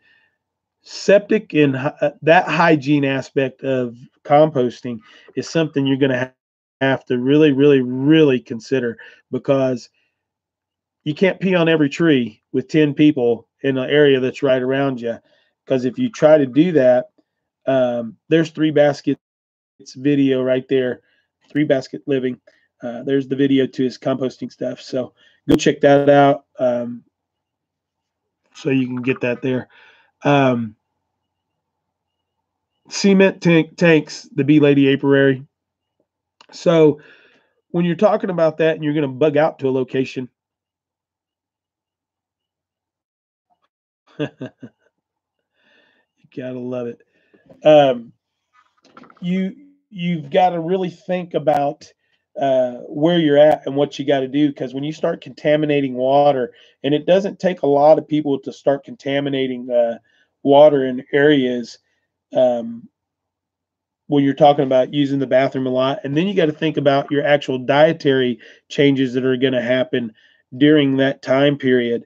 You're going to have some that get stopped up, some that have to go all the time because of their diet change in a bad situation. So um, check that out, figure it out, and really consider that into your plan on what you're going to do, and figure it out. It's not like just going out and digging a latrine and digging a hole in the ground. There's a lot more to it than that. And these guys at Three Basket Living and Boston Mountain Homestead, and these guys, you can ask them. Getting rid of that waste once you're there and you're into that situation is, the hammer's out already. Is a big deal. So you just got to keep ahead on it, and look at what you're doing. Three Baskets, jump in here with some question. Uh, Let us know a little bit of what your thoughts are. Boston Mountain, let us know what some of your thoughts are. I know you've got a very simple, bucket, sawdust, bags, get rid of it. Doug and Stacy have a great video that they just released a while back with, I think it was, what do you do with 2 years worth of 2 years of composting. I've got a stink bug in my sweet potato slips that I've started, and it is stuck and making some crazy, crazy noises. So, anyway, so that one is, you're ignorant at this stuff, Three Basket Living. I'm telling you right now, you may find, if you're in a situation where you can't afford your septic system right now, and you're looking at doing something until you can, or even long term, the bucket sawdust and bags, or just having enough buckets to be able to do it. Um, You'll animal lover, welcome. Hope you're a cool person, not someone we've been getting some trolls lately. So, course, a few years back, so as not to contaminate the spring. Just things to think. Yeah, I mean, people don't think about that. I mean, if you're a prepper, some of the things, and I know we're more homesteading based here, but we have a lot of preppers um, that are here. That so I like to talk about that stuff because it is a carryover between the prepping and the homesteading community. But if you have somebody that real yeah, he's using Boston Mountain's using composting bins, so he's using humanure. That's a great book to go check out. But if you're in a bad situation like that, not only are you looking at if it's a crap hits the fan type situation, not only waste but actual human remains. If you have a lot of people that are passing and going and dying, and if it's whatever the situation, if it's that bad, you're going to have that stuff. How do you properly bury or dispose or cremate those people in a proper way? How do you biblically take care of that? How do you show respect for that and all that good stuff? There are things that people don't think around, and that's why I say all the time, and it's kind of weird. Um, Ivan said he just took a truck shop shower. He feels like a new man. I hope your wife got to take one too. You didn't hog up all the water, did you, Ivan? So, but you got to think about all these things. Having these tools in a box are different than having these tools in a box. And I think that's the two biggest differences when you start talking about prepping and homestead. I'm talking with my hands again, guys. Prepping and homesteading is that homesteading, you're actually using those applications, you're using those tools, you're using those skills, um, and then you're trying to use those when you're prepping, but not always having afforded the opportunity to actually work those. Now, Boston Mountain was just talking about in 2 years or so you can use them in trees and such. What I can tell you now is in the Appalachians. Hold on, I have a question here. I have been using buckets and sawdust for years. Uh-oh, I missed you. I've been using buckets and sawdust for your deer seed. Yeah, in camp we do too. Four blessings. Is burning the best method of disposing, no matter what the material? Burning is a very good option when it comes to disposing of anything. Burning is a very good option. Other than when you get into certain plastics and tires and stuff like that, then you can hurt yourself.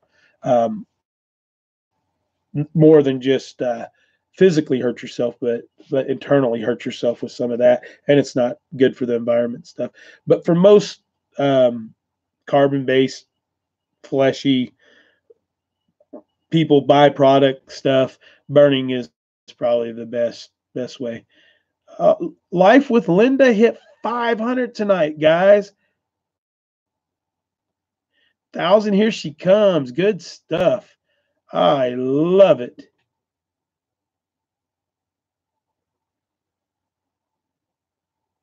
Well, the Bee Lady Apiary sawdust is very, very feasible because you're going to be cutting wood for fire. You're going to be cutting wood to try to build shelter. So even if you're using a hand saw, you're getting sawdust. But remember, in those situations, you can also use leaf material. You can use all the stuff you would normally put in composting. You can use to do that.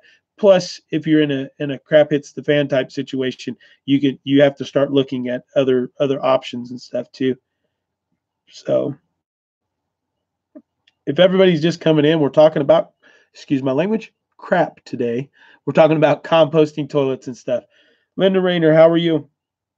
So it's a lot of things to think about when you're talking about prepping situations and you're looking at stuff like that. You can't stress enough about the beneficial bacteria in the system, and I share how it's great in the home. Outside, it's a huge easy bit. Yeah, it's a benefit to everybody when you start using it. Now let me explain this to you. My grandfather, and I'm going to stop looking over here for a minute. My grandfather, I can remember when I was a kid, they had outhouses and stuff. And what they would do is they would use the outhouse for the year, and they made sure that they dug the hole deep enough and everything else. And then when they were done, they would take and plant a fruit tree over top of um, that outhouse. Because most, and he would wait, he would remove the outhouse, move it, plank over top of it, and this is information you can look up other places too. Plank over top of it, allow it to pretty much evaporate all the liquid, dry up, cover it with the stuff, plant the tree there, and then in a matter of 3 to 4, 5 years, 5 years probably being the most intelligent way to do it. But that was where a lot of your apple groves and stuff came from, is they would plant these fruit trees over it, and it took, you know, your first year of growth on a tree, you don't get anything really. But the tree's growing because of that composting and that human waste. Then the next year you're going to get up to where that tree's bigger and it's starting to bloom a little bit and have some, maybe not necessarily fruit, but flowering and leaves coming in more. And then the third year you're going to get some blooming and some fruit on it. But that fruit in there you're going to let go so that you benefit the tree and let it go to full fruition on that cycle of life, and let it go back to the earth and let animals eat it. And on the fourth year you're probably going to do that the same. But then on that fifth year you're actually gathering a very, very good crop. And a lot of the trees, like the homestead that we live on, that we own, was a apple orchard at one time. And Appalachian apple orchards are not rows of trees; they're wherever they could find one in these Appalachian mountains. So you'd find them, and a lot of times when you find a lot of apple trees around a pastured area, that's where the home was, and where the actual outhouses were. So something to keep in mind is planting those fruit trees over top of your outhouse, or using or digging a hole after the fact to place that composting waste and material in, as well as being able to add compost straight to it. So another way that you could do that would be to be able to dig that pit, not necessarily for the outhouse, but to be able to go in and start your compost there, add that human ore in there as you go, and then keep going into it. So um, pretty cool. Nut trees, Linda, Life with Linda. Nut trees were another good one, because your lifespan of a nut tree. If most of us today planted nut trees today, we wouldn't see any production from them for 20 years. So that waste that you're putting in there that year, you're never going to have an issue with that on the byproduct or making you sick or anything. So that's another great one. So make sure you're looking at that. I love seeing that people are checking each other out. That's really cool. We gotta keep up with everything here. So anybody have any questions on composting and toilets? I know the bee lady's been asking a couple. Is there anything to learn from past civilizations or events, how they dealt with it effectively? Well, there's a lot of things to learn that they did wrong. I mean, you have typhoid fever, you have all kinds of craziness, all your plagues. Most every plague that they had in Europe can be traced back to the septic and sewer systems that they had, of throwing waste out, and then mice and rats and stuff getting involved in them. So you can learn a lot from the negative and going through. But if you look at some of the earlier septic systems and stuff, they're not much different than where we are today. So yeah, definitely looking into history. And there's a book, the history of toilets, I think is the name of it. It is actually a really good read. When we bought the property, it had slash has a outhouse hidden in the woods, but I don't want to use it. Austin Mountain Home said I have used some pretty scary crappers in my lifetime, especially at these hunting camps, like Four Blessings Farms was talking about. You know, I went into some and there'd be snakes down in the hole. That's not something I want to. Ottawa City Water Treatment Plant almost had to shut down. Yeah,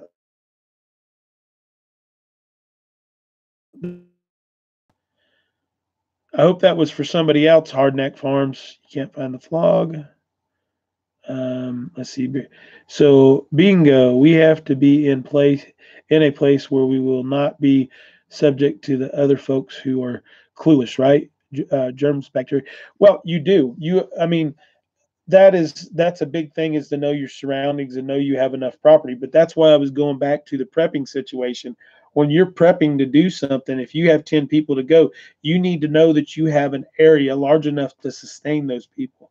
You got to think you have to about a half acre. If you're eating totally off the land, you have to have about a half acre of crop. If you're talking gardening, half acre of crop to feed a 3-person family. That's not a big family. Most of us have more than that. And that's if you're eating completely off of that garden. Now, if you can substitute meat and wild game into there, that goes down quite a bit. But you're talking about completely being off on your own and not having grocery stores and stuff. Surely you remember digging cat holes in the service. I sure do. Yeah, absolutely. And the thing is, you have to look at these training facilities, and that was one of the craziest parts about going out there and doing that and digging that cat hole, and going out and digging your little latrine and stuff, is they would come back a lot of times and have you dig one for the whole training exercise. And when you did that, they would come back in with diesel and burn that off. So if you ever got that one, you gotta love it. 96 acres of land. Animal lover, that's a good portion of land. Where are you at, animal lover? What area of the country? Okay, but we in the north have a shorter growing season and also harsher weather. We need a uh, shit hit the fan for us. You need to come south, and you need to come south before all that goes on. The bee lady apiary. If people use buckets to stash food, all the all they really need to do is put a piece of uh, poo noodle in the bucket when they stash it. Yeah, absolutely. When you're doing prep stuff, the pool noodle is good. I didn't know quite where you were um, going with that, bare hands, for a moment, but yeah. I was raised in a house that had an outhouse, no running water, and only lights for electricity. We were not poor, just the way Dad wanted to live. Amen. Hallelujah. And if your dad was here, I'd hug his neck if he didn't punch me in the face, Danny. Um, that's the way we want to kind of live here too. We chose the septic system because it was the cheapest way for us to go, other than the bucket and the sawdust stuff. We have 19 acres here north and 7 Florida, but folks will go south. Absolutely, people will head to the mountain. They'll go biblically. The Bible tells you to head to the mountains, the land of plenty. So you know, it's you got to be able to think on so many different ways when you're talking about that. If you're not on a homestead and you're not setting that stuff there, and you've not got food prepared for you, the thing that you have to remember, the bee lady apiary, when we're talking about this stuff, is you need to be, that's where the prepping side comes into the homesteading community. Is if you are thinking that that's happening and you're homesteading now, you should have several years of food put away. I'm going to do a pitch for this one again. And I know we talked about it a little bit on the last one, but Thrive Food is a really good thing. I know some people in here think it's a pyramid scheme. In my opinion, it's not. I've never seen it that way. I was a Thrive dealer for a while. Two Family Homestead is now. You do it like Tupperware. So, I mean, yes, you have parties. I guess that could be considered a pyramid scheme, but you don't have to buy anything. I mean, it's not like you have to buy or do. You get a lot of stuff if you do have parties, so it's beneficial to yourself.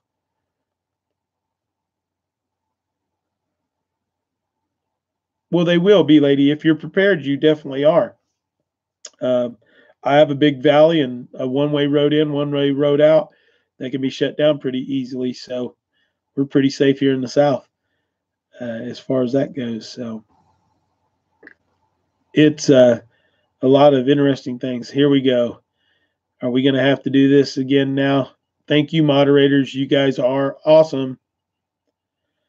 I thought of all of this when buying our land, 10.2 acres, half mile of large creek, 20 plus stock.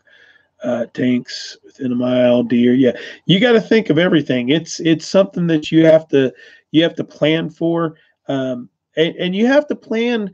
That Here's the thing. I call it Appalachian living. We lived in these mountains for so long that everybody in Appalachians could be considered a prepper if you live in these mountains, because we work hard to grow a garden during the summer. We can all that food to help us through the winter, because most of us have seasonal type works, if it be construction or if it be farming or what it may be. So you do that to get you through the next year, and then we hunt and fish all the way through the winter months. So it's there, and you do it in the north too a lot, but it's one of those things that you have to consider. Look at everything in a triangle, guys. That Trinity triangle, that means that for a reason. And it's not spiritual all the time too. But if you have three ways to take care of something, it's a lot easier. One is none, two is not really much more than none, and three is just enough. So I have three ways to do everything that you do.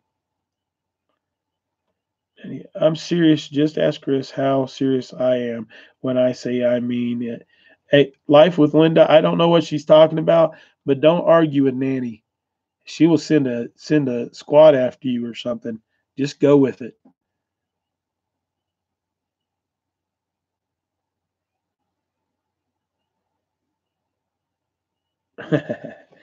So yeah, I mean, the good part about this community is that you can do so many different things. If we're going to change this composting thing into kind of a prepping thing that can be used for homesteaders, here's what I yeah, she is right up there. Here's what I would here's what I would suggest to homesteaders that still think that there may be some bad times that are coming. I would still have some eggs in baskets other places. So I'm going to use you for blessings, if that's okay. Give me a thumbs up, because I want to use you, and just as an example of what I'm going to talk about. So um, or Hoot or Mims, somebody give me a thumbs up that I can use you as an example. Not that I really have to. I could use myself, but what I would suggest is, like, all right, so Four Blessings says go for it. So Four Blessings is in Texas. So he's 45 minutes pretty much away from everything else except for family and friends. So what I would figure out is, I think if I'm not mistaken, you work in Austin, correct? Perry? I'm pretty sure that's, am I getting your name wrong, Weddy? What is your first name? I know it's Jen. I'm losing my mind. Anyway, he lives in Austin. So what I would suggest is that you find Three Basket Living. His name is perfect for what I'm getting ready to say. Find three friends that hit in a triangle of where you go. So here's your home, here's your work, and say this is your in-laws or your parents' house. So you have this triangle, and you can have more within that. Take a 50 cal ammo can, go buy them. You can go to Harbor Freight and find them, or Tractor Supply. They're $10. Go buy them. Put that 10-piece kit that we talked about earlier in there. If you're a firearms person and you carry a certain firearm, put extra 100 rounds of ammo in there. Then put extra 100 rounds of 22 long rifle in there for trading and bartering. You can stick some silver in there if you would like, just some junk silver. Put just basic food, not a lot of food, maybe a 1 pound bag of rice and a 1 pound bag of dried beans, for example. Put that in there, your small kit, just in a 50 cal ammo can. Seal it up and ask your friend or whoever it is in that triangle that you're at if you can leave it at their house. And then here's why: if something does go wrong and you can't make it back to your homestead, at least you have the basic essentials to be able to work yourself back to your homestead and be able to possibly acquire that homestead back if it's not in your control anymore. So you have bartering materials, you have enough. You'd be surprised at a 1 pound bag of rice and a 1 pound bag of beans, how far that could get you. It can get you several days if you're hunting and fishing and trapping and doing some of those skills that most of us have as homesteaders. So look into that and figure out that triangle where to leave those three bags. And I mean, you're not talking about something that takes up any more than a 1 foot by 1 foot area. So remember, we won't be chatting on YouTube. I have said over and over, we need a CB ham radio, chain from north, south. Yeah, ham radios are awesome. You can do ham radio classes for free. You can look up in your area for the Ham Radio Association. You can take the classes for free, and then the testing to get your license is very cheap. I think it's like $17 to $24, and it's a lot of fun. It's a good time. Let's see, Anna. I misplaced my carrot seeds, bean seeds, and some sunflower. City girl, country heart. Bless you. That's perfect. I'm 45 miles, 3 major cities, 10 minutes. Yeah. So, I mean, you got to set those things up there. And that's what we miss as homesteaders is we think we're safe right where we're at. And guess what? If a bunch of marauding crazy people come by, they're going to take everything you got if you're not prepared. So you got to prep to some extent, but it's just in a different manner. Yeah, ammo is always a good thing. Ammo is great trade. Anita the Encourager. Hey, how are you? Welcome. So, but yeah, we want to make sure that everybody is uh, is prepared for whatever it is. It's just like having enough seeds. Um, Myself, Miss Mims's Garden Anna, we probably got enough seeds to plant for the next 5 years. But if you don't know how to prepare those seeds and keep those seeds, you're going to have a very small yield. Overlook Valley Homestead, welcome. I know you're just getting here. That's awesome. So yeah, but I didn't realize we're at an hour and 37 minutes right now. So that's cool. We got up to 69 people watching. So we haven't hit that 100. So that's good. Betty McKinney, how are you? Chris, are folks in Northeast Tennessee legally allowed to collect rainwater? Yes, I think that you still are in Tennessee allowed to legally collect rainwater. I've not heard anything. Uh, Three back single dad. No, no, no. Read. What did I miss? Three baskets. That was I want to do a stock up bunch of different types of seeds. What did I miss? Three baskets. No, no, no. Let me go back up here and see what I see. Da, da, da, da, da, da.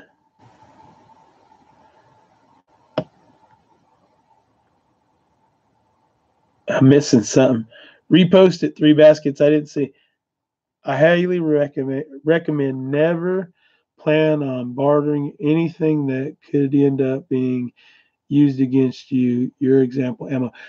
Well, here's where I'm saying um, ammo comes into play is not necessarily to barter out to people that you don't know. I like ammo as barter um, through friends, through people that are here, people that you're going to trust. Um, some people, I mean, I can carry around enough 22 ammo if I'm in that position to take care of a lot of people. Um, and I'm not talking about bartering with stranger, and you have to absolutely know um, who's in your area because that's what we were talking about before. So, and if you're in a situation where you have, say, 100 rounds of 22, I'm not talking about trading 100 rounds of 22. I'm talking trading 5 rounds of 22 for stuff, and it's like gold. So you'd be surprised, and most people aren't going to use 5 rounds to come after you when that can put meal on their table for a month. So it is raining a little bit this morning, but right now we're pretty good. Overlook Valley Homestead. So yeah, I mean, you got different opinions on the ammo stuff. I like silver, lead itself for ammo, um, but I'm talking about having in a quick 50 cal 50 caliber can or equivalent to where I can pick it up and go. no more capable of defending yourself than most, Chris. But for some like me, I won't barter with ammo if if I had it. Absolutely, Mims's Garden. I mean, there's different aspects to look on any of it, but I would tell you this: if Mims's Garden came up to me and Anna, and we're friends, and we know where it's at, and Mims has got 40 bushels of potatoes that she can barter off with, and I have 20 rounds of 22 ammo that I can spare, I'm going to trade Mims's Garden for most of those potatoes, because those 20 rounds of ammo are going to put meat on her table, and she's already got her potatoes already done. So, um, absolutely, three baskets living. You're absolutely right on that. But I think the difference of what we're saying is, I'm not disagreeing that you don't want to trade that off. I'm talking about individuals that you know and that you can help with, that you can go. It's just like if you make plans to have enough space to help other people out, and you're going to make long-term plans. Now, and we're talking hypothetical situation where you're talking years down the road with no structure being rebuilt very quickly, which, in my opinion, is probably the most unlikely scenario that we can have. But you have a situation long term where nobody's there and rebuilding. You're going to have to bring certain people on that have skills that you don't have, or because you've lost someone that had certain skills um, that you have to replace that knowledge into your community. So when you do that, you might bring in, let's use a doctor for example. You have nobody that has real medical training that's in your facility that you have, and you've got it pretty well squared away, but you need someone that is going to be able to be a doctor. So maybe you don't train them ammo right off the back. Maybe you don't give them ammo at that time. You're trading skills or labor for food. Um, I was smart enough to put food up, and I'm eating, you know, hamburgers, and I'm eating steak, and I'm eating, vegetables, and this, that, and other. That individual may get rice and beans. It's an unfair situation, but that's what I have that I can offer. But in when you're coming back into the situation where you're bringing it, at some point in time, you want to elevate them to a point, which is where you start getting into politics when you're going there. So good night, four blessings. I hope you guys make it through all this wacky weather that you got. Hope the kids are all down and good to go. So, yeah, that's something that I would suggest, is just to take a hard, long look. Ammo is gold in any situation, if you're bartering it or you're keeping it. But it's there's a difference in defense ammo and hunting ammo and things of that nature. All of them can kill you, but it's um, it's one of those things that you have to look into. Nanny, that's what I'm getting at. Is it's you have to have that inner group of people where you're at. But even someone that you know and that you trust that's hungry, or his family's hurt, or something's wrong, um, it's it can be dangerous. And I agree with Three Baskets Living that it is. Mello, you need to find somebody to go shoot with. You're in the backwoods of Kentucky, girl. You can go find somebody to go shoot with. Yeah, you're absolutely true. Most people forget about books. Bare hands. Yeah, educational books and books that can there. A simple, it is tricky. Three basket living. It's very tricky. Um, and a deck of cards. You'd be surprised on a quality deck of cards being put away that's got information that's beneficial to you, but also offers entertainment. But educational books in most schools, if you go to most schools, you can get old math books and reading books and writing books and science books and social studies books. They'll give you boxes upon boxes of them. So, good night, Walterman Homestead. We appreciate you. I'm glad you enjoyed the Bible verse.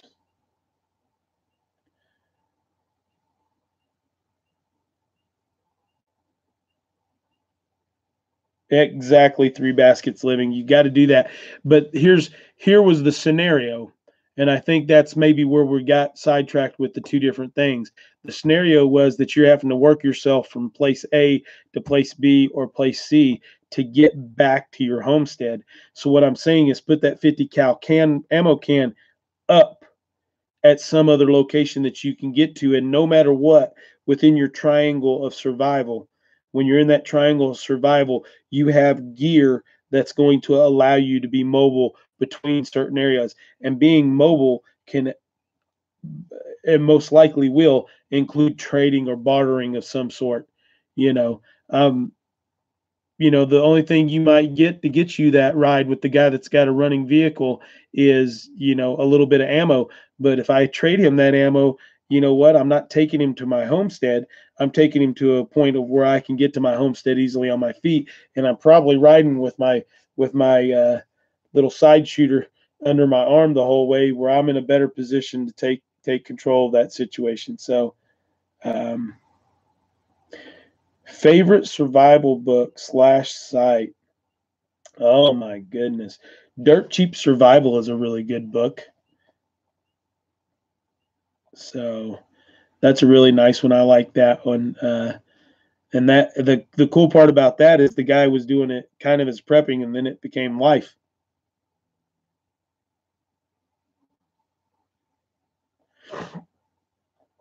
That can get you killed too, 3 baskets living.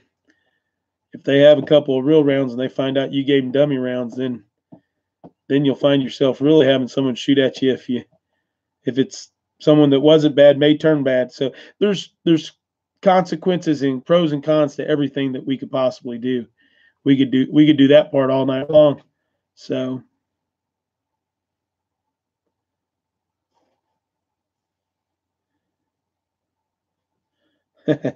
different ways.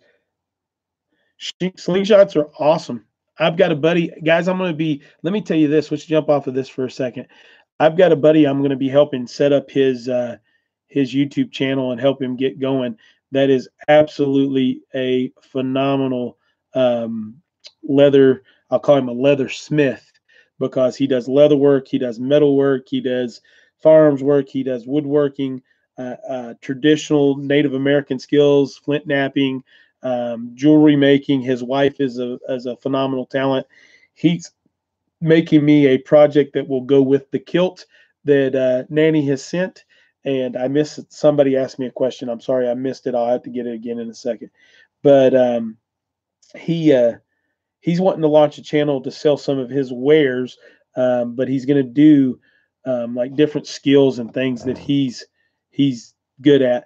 But I've sat and watched him at 65 yards from my porch shoot a small prairie dog target about this big, about 12 inches high and maybe 4 inches wide, with a slingshot from 65 yards away, and hit the target.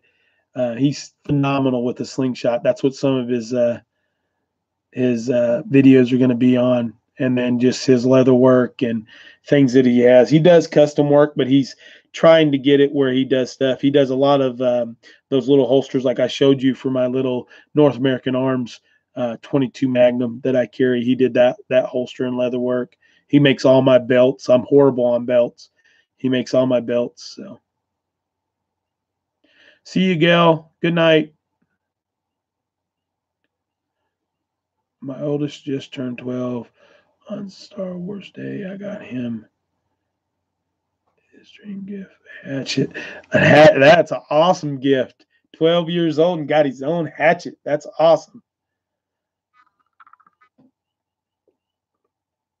So,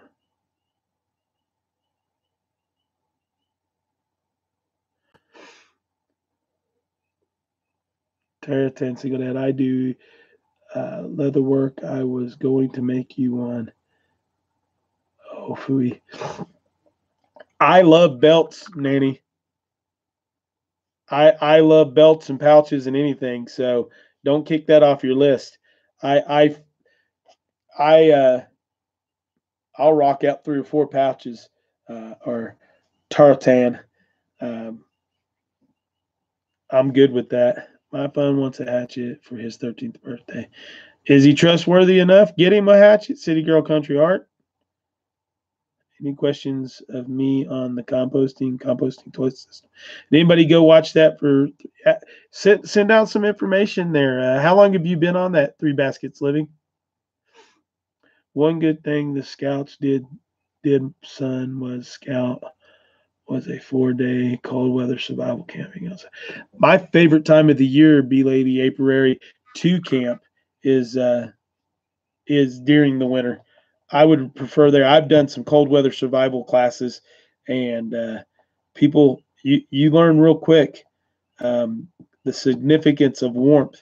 But I would rather do a survival class in the cold than I would in the heat, because I can take off only so many clothes, and then I'm still hot.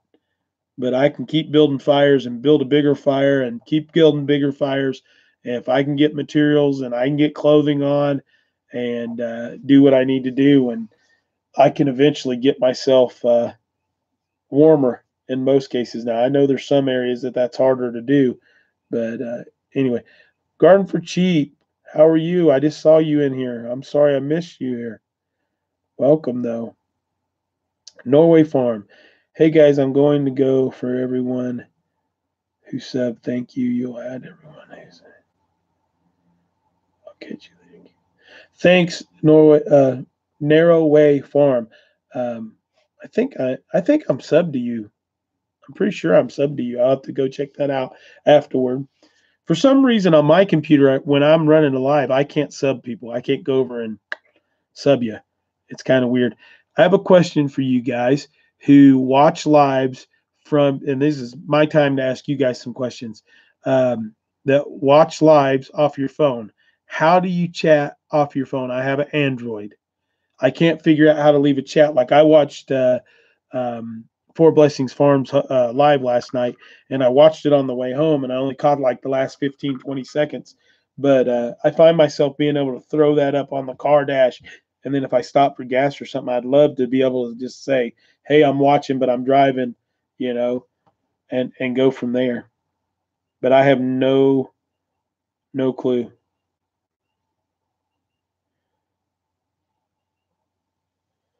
Let's see. You can comment in the bottom of. See, I go to the bottom where the comments are, and it does not give me an option to comment on a live. Be sure you are using the YouTube app on the chat. It's on the bottom. That may be what it is that I'm going through Chrome instead of on YouTube on my phone. We didn't become members. Church said that any. Yeah.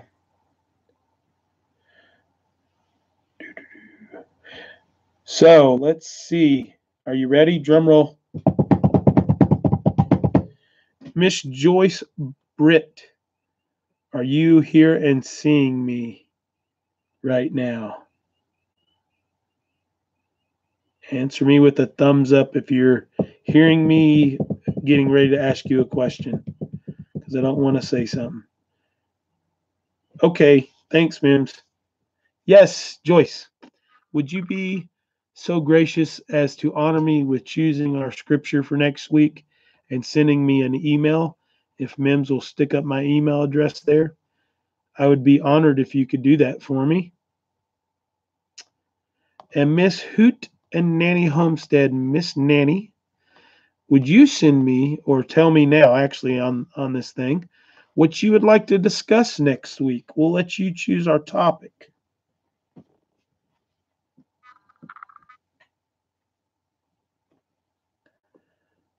Thank you, Miss Joyce. I appreciate that. Fanny, first time watching any of your videos. I desperately want to do my own little homestead. Problem is my kids are 18 and 21 doing own thing, so I would be homesteading solo. Do you think that is I think, Stephanie, that is absolutely possible, and that's what this channel is about, is to try to inspire people. I'm not only doing it single, but I'm doing it with a 5-year-old that's getting ready to turn 6, and that's what I'm trying to hopefully inspire at least one or two people to do, is to um, get out there and do it. It is much harder, but you'll find it's much more fulfilling. And you'll be surprised if you start doing certain things with today's climate on young people and stuff. It doesn't matter if you're raising snowflakes or if you're raising good, solid Christian, conservative, uh, moderate Democrat people, or starch conservative Republicans, that they will be interested in the gardening and the homesteading lifestyle right now. So it's a it's an amazing thing. You'll find also, not sure how active you are in this community, but you'll find also that this is one of the very few places, um, the homesteading community, that is one of the very few places where you'll see far left, far right politically intermingling, having good conversations, and working through stuff for the betterment of everybody. I'm more on the conservative side, and I actually think there's several on here right now that may not want to jump out there and say that, and that's fine. That are more toward the liberal side of things. My ear was itching. Sorry, guys. So it's not about politics and stuff. It's about the homestead, but and the way of life. But the reason I'm bringing that up is a lot of younger people are caught in the middle of trying to choose which way it goes, and the homesteading melds that together. And it's something that's not political. It's something that's spiritual as well as a life change.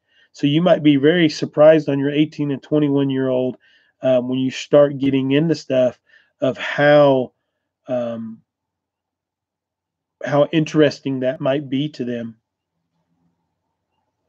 Let's see. I missed something here. Doo-doo-doo. Check on YouTube some more. I'm sure there are others too, like you. Chris also does. Yeah, I'm pretty open about it. I just don't bring it up a lot. But I'm disabled. I've had nine knee surgeries. My right shoulder's had a surgery on it. My left shoulder needs surgery on it. Both of my hips are bad. My ankles are pretty jacked up. Um, and you have to learn to take baby steps. Um, don't cry. Let the man upstairs touch you. Um, yeah, and work with what God gives you. At the end of every video, every time I say, I sign off with God bless and live with what God gives you. You gotta take what you think is a lemon and make lemonade, because I can't get here. We've been working on my house all day. Um, you're in the crosshairs, the center of the cross. Love it. Um, and I'm hoping I'm reading that right and not missing something else. But you have to figure different ways out to do things. I'm still big and strong. I mean, I can lift a lot of weight, but a lot of weight hurts me. I mean, I can do it once or twice and get things done, but I'm pretty rough. Tomorrow's supposed to be a beautiful day. We've pulled 3 days on working on my house. If you watch a couple of the videos we've just done, and it's it's going to be a toll tomorrow doing this live tonight. I told my dad, I said, tomorrow is going to be a very long day. And I don't take medications. I drink fermented tea, kombucha, that I make myself. I do buy some sometimes. And then I also I do fermented pickles and sauerkraut and kimchi and stuff like that, and it helps with my arthritis. I was telling somebody the other day that when not 7 months ago, Elin couldn't grab my pinkies. When we'd be walking, she couldn't grab my hands and grab my pinkies because it'd feel like they were popping off. And in 7 months, my hands are still really stiff, but my hands feel like I'm back in my 20s again. You can see, guys, it's just, this is what I've made my life off of. It's through the military and law enforcement. and my knuckles have been busted and hands have been broken, and just from doing the stuff that is required to do that job. Um, but I much rather do this job now and hold a hand. Doesn't mean that I can't jerk a knot if need be. And I'm a, some people think this is a little weird for the new people on here, but I'm a warrior of God. I'm not a subject. God chose me to be on this earth and gave me the ability to be here and speak, and loves me with all of his heart, and loves me as much as he possibly can. And he made nothing that was weak. He made nothing that was inferior. He made nothing of that nature. Some people may choose to go a different way, but God didn't make any junk. He didn't make any weaklings. And he did make some of us stronger and bigger and faster and a little better at doing some of the physical stuff, but he made us that way to take care of some of those that consider themselves to be weak and meek. Because I may be meek and weak in body, but my mind may be strong, or I may be strong in body and very weak in the mind.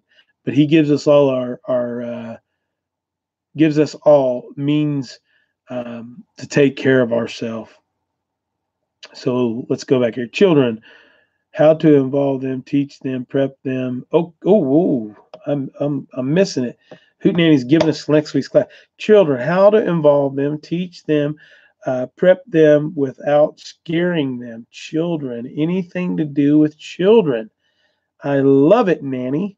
Thank you, thank you, thank you. That will be an absolutely involving them in the YouTube channel. Our children love what we do, but so many don't involve them. Yes, we can talk about that, involving all it. You're doing a good thing. I hope I'm doing a good thing, Overlook Valley Homestead. I'm hoping to do. Um, I talked to a friend today that has a business here local. It's more of a fall thing, but I'm thinking that I could possibly get his. He's got a venue and do a local meetup, just to get together, throw up a couple of barbecue grills and meet some people. Because I'm getting now where I'm seeing a lot of people that are here in the area that are starting to watch the channel and stuff. We're doing good enough that YouTube is actually throwing us out there. I got thrown out to one guy today that sent me a reply. Some of you may have seen it. He says, "Why did YouTube recommend this to me? I watch anime." And I replied to him and I said, "Hey, I'm very animated sometimes. Maybe that's why." And he laughed back and we conversated, and hopefully you'll come check out some stuff. Yeah, write it down and who suggested it. Hoot Nanny did this. Hoot and Nanny and its children. And then Joyce Britt is going to send me some scripture. Got it. Thank you, Three Baskets Living. I remembered what our topic was this week that you gave. I just couldn't remember who gave it to me. Usually I stick it in my phone. Praise God. That's all we can do. Chris, have you heard of the grounding mat? No, I don't think so, Rainbow 505. What is the grounding mat? Good night, Bare Hand Homestead. I hope you're doing well, and I hope the family and the kids are doing wonderful. Fairy Tale Creations is back. Mims' sidekick, her bestie. The grounding mat. Yes, let me Homestead night take care. Okay, wait a minute. I just missed a Tennessee something. Yes, let me know. Also a Tennessee. Yeah, Overlook Valley. We'll see if we can get something set up here shortly. You're one of the ones that I was talking about. But I've got several in that. Mary Roberts that was on here. She's right here local with me. Um, Joyce is here local. Yeah, we're going to try to just do, and I don't mean it doesn't have to be a big, huge meetup type thing, but I'm just saying Mellow's only 2.5 hours away. The Stivers aren't that far. They said they would come down and kind of let everybody get to meet them as well. They're planning on coming this way. Hello, Vector from Iraq. But so there's a lot of lot of cool things that we can get together and have everybody come over. And I won't say where that venue's at yet, but it's not far. Stivers are awesome, Stephanie. They are awesome. I went up and did a seed swap with them. Their little girl Ray Ray and Elin hit it off good, and there's a couple years difference. And then Wyatt and Elin are about exactly the same age. So, yeah, well,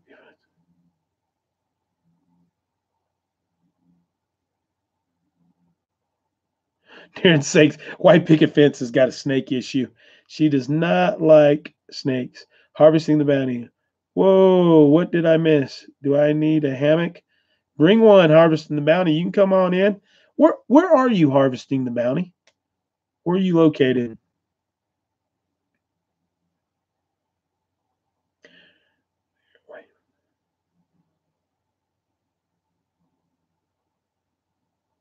Tell your brother thank you for his service too, Stephanie.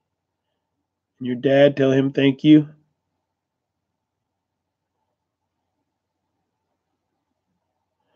Belay, mine is a mat that is used to connect you to the earth. Oh, a ground. Okay, somebody asked that in a minute. The grounding mat. Yes, I have heard those. They've got copper and stuff in them. Yes, I've actually wanted to check one of those out. I've used the copper. I wear the copper socks and stuff sometimes, and they've helped my feet out a lot. So my problem is I wear through socks so quick I can't afford to spend $13 a um, harvesting the bounty. I'm so freaking mindset just blown, not ever keeping up with stuff. I need to write that down. You're not far either. Harvesting the bounty. I just now put that together. I do know exactly our conversation now, harvesting the bounty. Yeah, socks just don't last, especially when you got pterodactyl toenails. I really don't. I tell Elin all the time that she does. Chris, are you going to be going to Big Bear later this month? City Girl Country, you need to look into that because if I'm not mistaken, that got canceled and moved to a different date. But I was planning on going there, and then that interferes with the Appalachian Homesteading Convention. So I wasn't going to go to that. And then now they said that they're going to change it until I think it is August, but I'm not sure. Go check that out. But it was something I was interested in. Nanny's still wishing wearing government issue socks. Wool socks. Ugh. Shudder. Shudder, shudder, shudder. I'm pretty particular about my socks. I like a nice pair of socks. The Tinker's Wife. Last I knew, it was posted to be supposed to be the May the 25th. I couldn't take it. Yeah, contact Jason tomorrow. I think that changed. That was the trapping and blacksmithing and stuff like that. Correct, City Girl Country Art.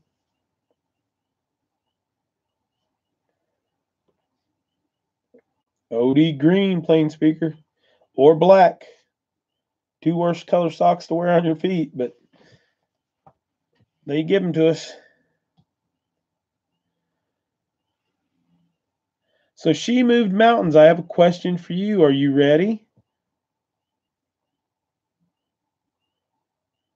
Oh, just a meet up and potluck at their place. They were free. I understand. Um, no, I think that's the exact same time the Appalachian, um, Greater Appalachian Homestead Convention is going on. So I probably will not make that City Girl Country Art. Something that I would like to do. I want to get down there and spend some time with Jason and them too. Just we didn't get to spend any time at all at the shindig. I think I said maybe 5 words to him the whole time. It just the two of us never got into that same little communication. I may be totally wrong on that. Question time. She moved mountains, ran away. I want to know where her chicken coop is. Her and Grandma's So Happy Homestead, they're supposed to be talking about getting a chicken coop up there. The busy little house. That was my question. What were you thinking my question was going to be? The busy little house. Oh, what happened with Grandma So Happy? I missed something.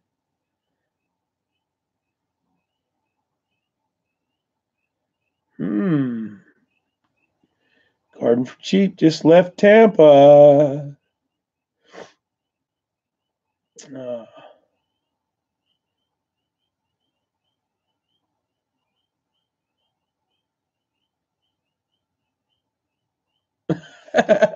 not everything I say is going to be a big announcement.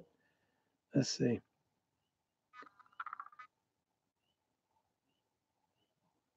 All right. Does anybody got any questions for me? We've been going 2:10 or 2 hours and 10 minutes in. So hit me with some questions. And then if no one has any questions, we'll shoot for another 5 minutes or so, and then we'll jump off of here.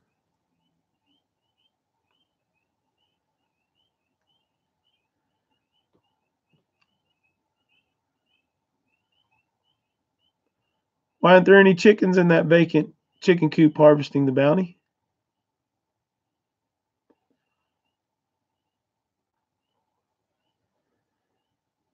Good night, Boston Mountain Homestead. Is Considerate Joy still on here? Is Lindy on here or his wife? How hard was it for you start doing live chats? Overlook Valley Homestead. The funny thing is Two Family Homestead, when I went to the shindig, we sat down and he made a comment to somebody else that I overheard, and then I asked him about it. Was he basically asked, I'll answer that in a second, B Lady April. But somebody had said something about doing lives that they didn't think their computer was fast enough or their internet connection was fast enough. And I think he asked the question was, can you upload a video or something like that? And they said, yeah, it takes a while. And for me to upload like that 15-minute video that I put, or 10-minute video I posted earlier, when I posted that, it took 2 hours and 45 minutes to upload that short video. But he said that the way that live streams work versus uploads work is that it's on a continual feed through everything. So it's not as hard. So I came straight home from the shindig. We walked in the door. I watched Roots and Refuges thing, and I did my first live test and jumped right into it. And, I've been rolling them now for the last 4 weeks. This is number 4. The Bee Lady Apiary. My birthday is August the 24th. Elon's birthday is August the 24th. Elon was born on my birthday.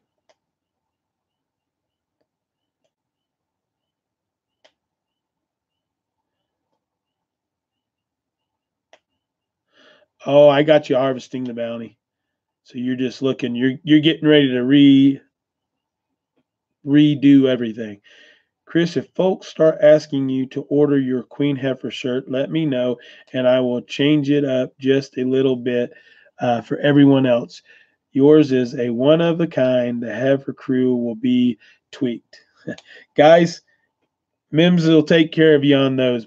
Anna, you get all that. If anybody wants to do a shirt, take care of them. That's awesome. If it has the little support underneath that name for me, that's awesome. It should have a little support for you too.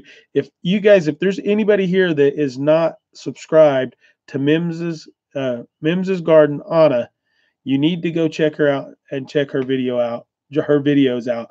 Her Budweiser beer slug attack thing is cool. Let me know what you decide with the kill. Okay. I will, Nanny. I'm going to try to get a hold of them and see what they do. You might have to be the one that gets a hold of them. Mello wants a hopefully heifer shirt. Is that a new shirt you're wearing, Chris? City Girl Country Heart. Yeah, if you didn't get your Mims from Anna from Mims's Garden sent me this shirt. If it'll focus again, it says, looking for my Queen Heifer. Send applications to Single Dad Homesteading YouTube. And then City Girl Country Art, she had Elon one made that is just too cute. And it says Princess Heifer, Single Dad Homesteading, YouTube, and she's wearing a crown of sunflowers. So super cute, super cute. Keto is good for autoimmune systems. I just haven't done it. So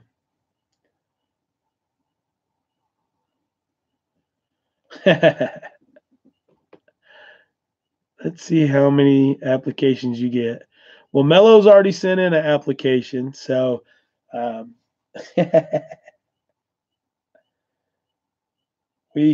been so crazy I can't the in the woods with Wolfie. Hey, how are you? I didn't even see you come in. I missed you.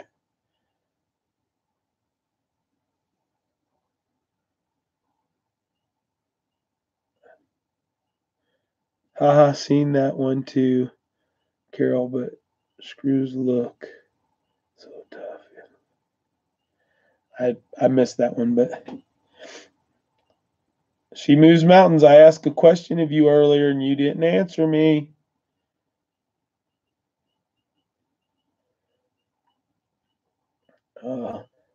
So Anna, what kind of shirt would be for a queen heifer that is looking for her bull?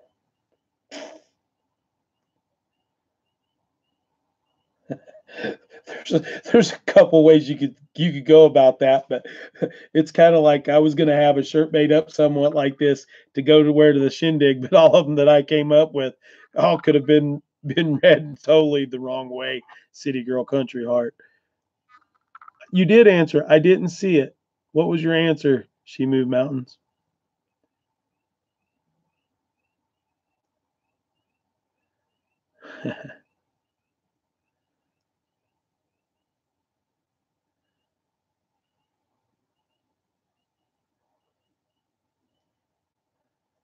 Thank you, Gaps. Give me time for the gut deal. Yeah, Carol, that GAPS diet is a crazy one. I actually, when I got to go over and spend time with the Rhodes, Justin and Rebecca, they were just starting into the GAPS thing, and the food was awesome. They fed me that night and stuff, and I got to share a meal and good conversation with them, and it was really a fun experience. But I love broth and stuff, but I just couldn't see doing it all the time. We are working on the chicken coop ideas right now. I have to look into city rules more. They just did a big change. Neighborhood will make anything difficult. I understand that she moves mountains.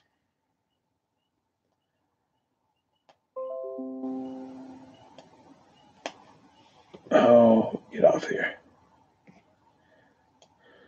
Getting pop-ups now on my computer screen. It's at the end of that new 3 or 4 month period, and now I'm getting the antivirus pops up and all this. Reinstall, redo this.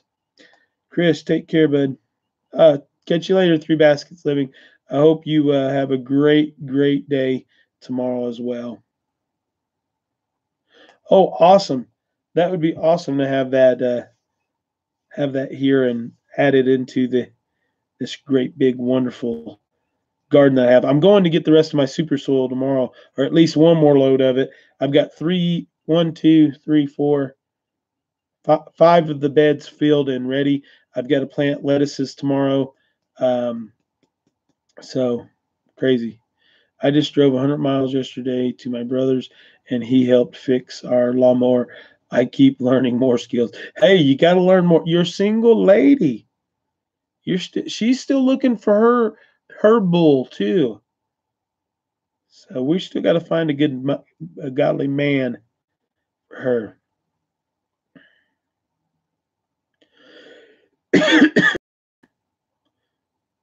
So how much land are you planting? Well, the Bee Lady Apiary. Last year I did about a 80 by 40 area in ground. This year I'm doing. Let's see, how many did I end up with? I've got one more to do. 1, 2, 6, 7, 8, 9, 10, 11. I'll have 15 raised beds this year that are, most of them are 4 foot by 8 foot. Um, in dimension, and one of them is 4 feet by 16 feet, and the one that I have to finish up is a 4 foot by 16 foot. And both of those bigger beds will just be for lettuces and stuff. But I'm experimenting a little bit. I'm going to make a video on those once I get to the last stage of planting. And I'm kind of waiting on that because so many people are doing the planting videos right now. The way that I'm ending up doing it is my box. Let's use this piece of paper.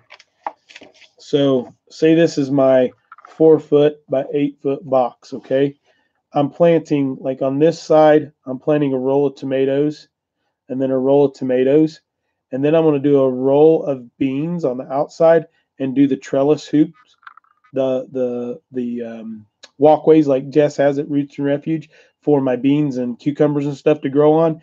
And then the center, and then I'm planting another row of tomatoes here. And in the center, I'm planting all my turnips and carrots and stuff in the centers, so that as the tomatoes and the beans grow on this side and come around, it shades out and allows my radishes and my root vegetables like that to grow in the shade a little bit more. And then I have a very large, that's why I need an extra load of super soil. I have an extra large 4 foot by 16 foot, 3.5 foot deep potato box. Yeah, I've watched Big Bear's how to plant and raise vegetables in Foursquare. I've watched that one. That was a good video. Mims does some very good gardening videos. What did I miss from Daniel? Or Diane? Sorry. Taters. Love taters. I actually purchased a book he used about soil management. Very good. I'll have to look into that. Please pray. My mom is being released Sunday too early. She may care person.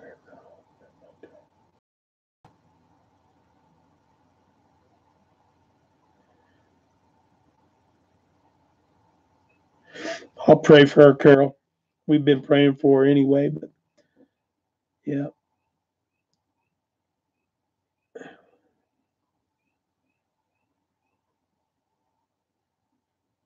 Why can't you do potatoes, City Girl Country Art?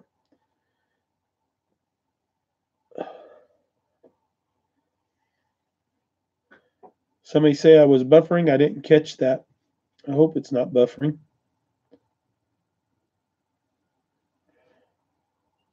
All right, we are at 2 hours, 22 minutes, 23 minutes. We will go 2 hours and 30 minutes, and then we're going to get off of here. Mims is a newbie. Y'all better just watch for the entertainment. Slugwiser. Mims may be a movie, but she's doing awesome. I like her little in-ground beds that she's done, and her little arches and teepees and stuff. See, I watch, Mims. I'm watching. You got some pretty smart friends that you hang out with. My garden's doing great over Overlook Valley Homestead. I actually, you're here. Are you in? Are you? I know I've asked you this before. How close are you to me? Like, I'm in the Tri-Cities area, Unicoi County. How close are you to that? Because if you're pretty close, there is.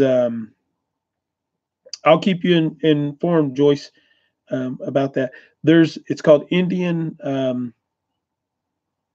Creek or Indian Trail Nursery here in Unicoi that I went into, and she had a bunch of heirloom seeds, and I bought some heirloom Cherokee purples for $2 for a slip of 4.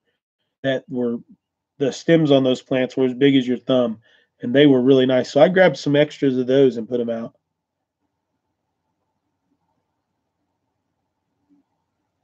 Okay, yeah, I remember now. So you're not real close, but close enough to come to a meetup if we get together.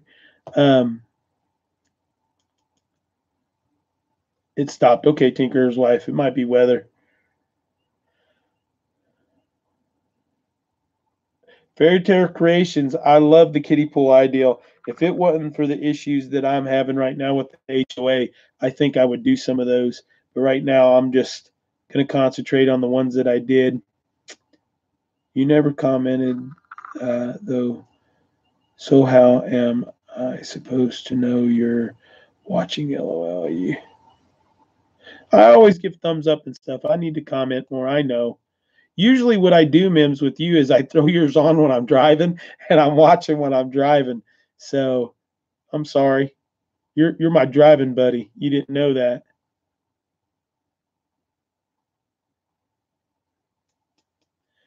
So is anybody trying anything really crazy this year on not on what you're growing, but a method on how you're growing something, like in hanging bags or anything like that? Something silly. Mine's just how I'm going to end up planting.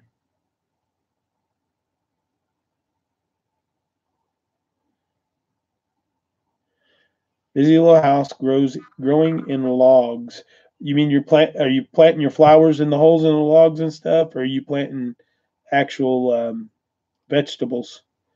Because my mom plants in logs all the time. Chris, I'm using my porch as trellises for pole beans and acorn squash. City Girl Country Art, that's cool. Dag logs for beans. Huh. Keep me informed on that one, the busy little house. Peas, watermelons, and barrels. Plain speaker, I'm doing some vining watermelons and cantaloupes and stuff on trellis out of barrels too. We'll see how that works. Stephanie's building a chicken coop all herself. Where did you say you're located, Stephanie? What area of the country? In the woods with Wolfie. Don't worry, single dad. I tend not to not comment on videos either, even though I watch on a regular basis. I got you. Comments are important though to channels trying to grow. So if you guys can just give a thumbs up and then give a thumbs up in the comments there too. Let's see, I just missed one right here. We did our whole garden in ground cover and burn holes for planting. Okay, that's neat. So far, the only thing I've planted is in big tubs garden is a pond. I understand the filling on the water thing. That's partly why we did the raised beds this year. I started a hygge culture. You spelled it fine. I've got a I've got a unbeknownst to me hygge culture that I've started throwing things in that's breaking down, which is kind of funny because I never really knew what one is, but I've got one. So now folks are using ornamental cabbages and planting other veggies like carrots, etc., in the front of their homes as flower garden. Yeah, actually, the Bee Lady Apiary, I've always said that was a great way. You have some beautiful vegetables that can grow up that, like homeowners associations and stuff, can't even say anything about. Carrots are beautiful greenery when you let them grow, and then you just go harvest them. So what can they really say? And I mean, plant corn. Corn's pretty too if you plant it in the right ways. We can't plant until the end of May. I understand she moved mountains.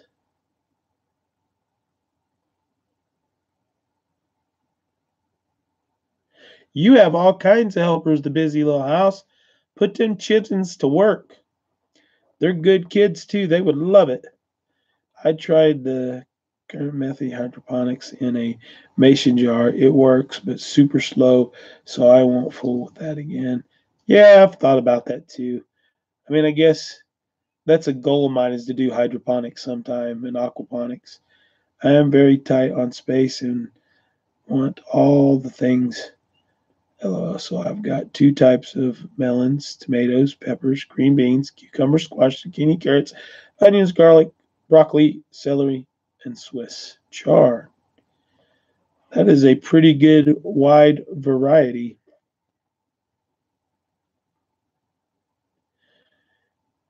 Yeah, Life with Linda. I know. I heard you say that on another channel that you have a while to go because you're going to be moving. Next month, I'm getting some more wood chips and dirt so I can plant my corn and melon seeds. How is your grass growing? You planted in the Overlook Valley Homestead. It is growing awesome. I actually didn't really plant grass. I planted a food crop, food forest permaculture. Hello, how are you? You'll fit right into these questions now. We're asking people what their strangest method of growing is right now. But the paddock is going good. It's getting real green with the winter rye that's in there. But I've got turnips and clover and all that good stuff thrown in with it. So it's really helping to establish the root base in that area. And that's what I'll suggest to anybody that's got an open area like that where they need to get the ground started.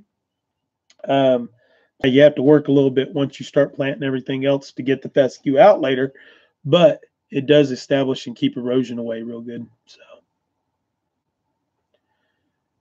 it's pretty good stuff. Plant some toy bok choy, and they all got eaten by worms. Oh man, Hero, I'm sorry to hear that. I've actually got to do these. This is the first time I've ever. Oh, let me grab one. I've ever done any, but I don't know if you guys can see these. These are a bunch green onions that are all there that are looking really awesome. Root bases are going good. They've got a good week or two to go still. I need to water those in a few minutes. And then I've got some leeks. The leeks aren't doing quite as well, but they're pretty good. They're just sitting in the window right now. So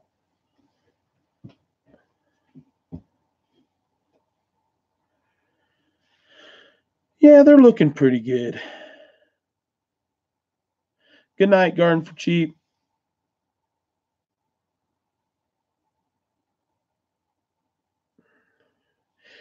City Girl Country Art, my corn didn't do really good last year either, but I used the last of my grandfather's corn, and it was really, really short like I am.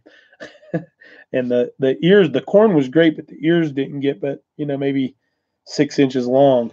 Great flavor and stuff. And then what I did save to try to get some this year for seed, all mildewed and got rotten. It would never dry out. It just would rot beforehand. So it's craziness.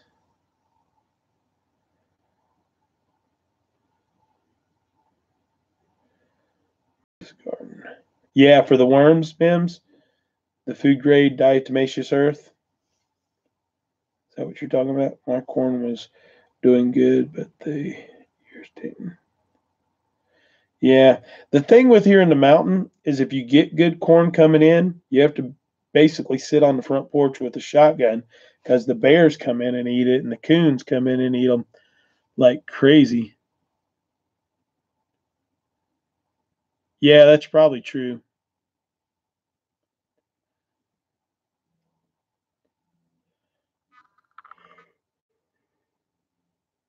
Oh, you see that? The first time you guys have seen me yawn on a video or on a live.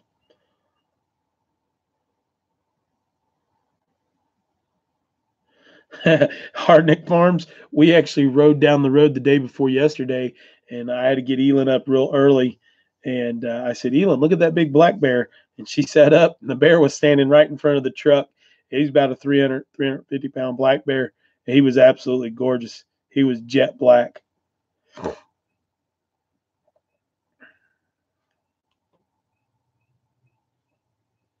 You can market that as mini corn. Yeah, and charge 5 times as much. P Lady says, oh my God. Yep. They won't bother you. Now, black bears are more dangerous than just about any other bear, but most bears aren't going to bug you at all.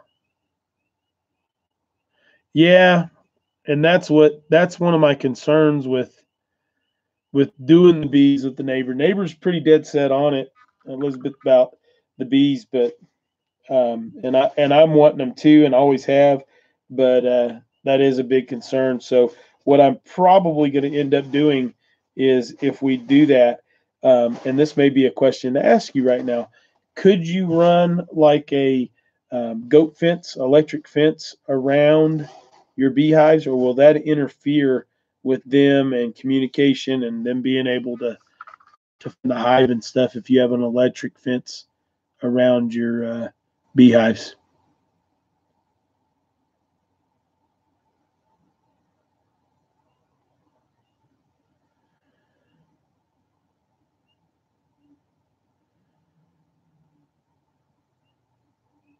Yeah. Let's see. Yep, that is what folks use up here for bears. So it won't mess with them. It won't. It won't mess with any of their communications or anything. Bee lady apiary, because that's one of my concerns is that. Which I'm going to tell you what, our wild bee population this year for honeybees is much, much, much bigger.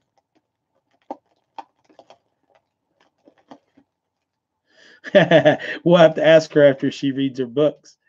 Yeah, and I figured that, but I know electronics can sometimes play games. That's why I was asking.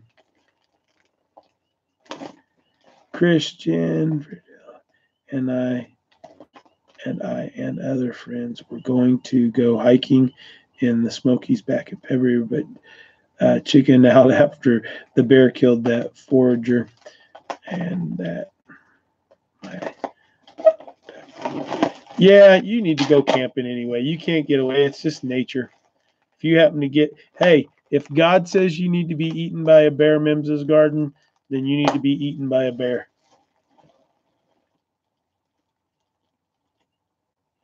Yes, you can hunt bear. There was a bunch of bear killed off of my mountain last year, and there's only two ways that I like bear meat, and one is cooked by an old lady that goes to my mom's church, and that's made in a very affectionate term of old lady, and she does it with a brown gravy, and it's awesome. And any other bear meat that I have made into spicy sausage, and it makes the best chili and hamburgers ever. Can your friend catch a swarm or two? I don't think so. He doesn't have really any bee experience either. Um, the bee lady apiary, but he is wanting to get into it as well. But like I said, he's a pretty well renowned biologist. He's got a good head on his shoulders and stuff. So, I've got a couple of people that have offered um, some nukes and stuff to us. Just got to get everything. I mean, that's the expensive part right now with everything going on, is being able to afford to buy, um, buy hives and everything else to get set up, which he's willing to help into too. Yeah, there is a bee club, and we talked about going to one of their meetings here soon. They have a thing at the fairground that we're going to do. Good night, Mello. Check out Ben's video. Yeah, I've caught all of his.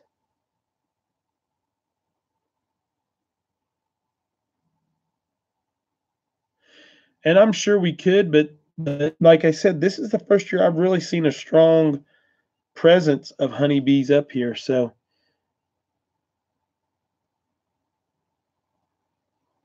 yeah, I've thought about that too, and I have probably enough scrap wood around to do so. So it's just the point of, let's get the front of this house done and finish up with the little parts and then go from there. The government should subsidize hives for the average citizen. Uh, it is a global problem that individuals can help with. Hey, I agree with that. The bee lady apiary, you work with bees all the time. So I have a question for you, and you can tell me myth or truth.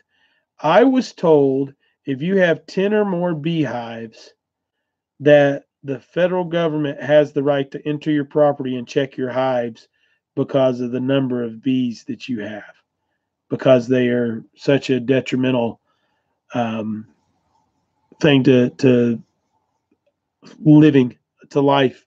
But if you have 10 or more beehives, that they can come in and check them at any time. Is that true?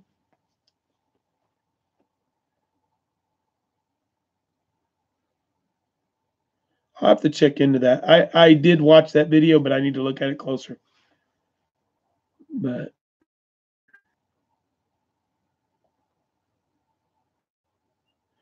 depends on your state. New York does not have any government votes checking hives. No, but well, I understand on that they're too busy charging everybody else too high of taxes to do everything else. But yeah, I'd heard that it was the federal side, not the state side, that had the right to come in, and I didn't know. I know you've got. How many hives do you have, the Bee Lady Apiary? But most other states are regulated. A state inspector will check them and no on the fed side. Okay, cool. So if you have like 3 or 4, they don't come in and check them, right? It's just if you have like a large number.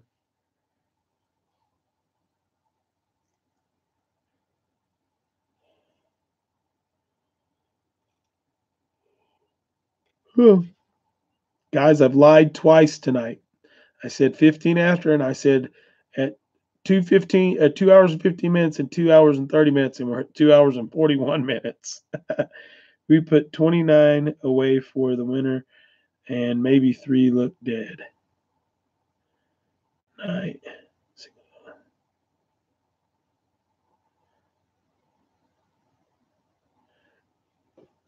Good night, Food Forest Permaculture. I'm glad you came in and got to spend some lovely time with us. We always enjoy your company and knowledge. Second yawn, exactly. It's about that time. You got you. Yeah, there's 29 watching still. I know it's hard to get off. Passed a law that all beekeepers can now make mead and get a liquor license to sell it. Wow. So it's just so they can get more taxes out of you, the Bee Lady Apiary.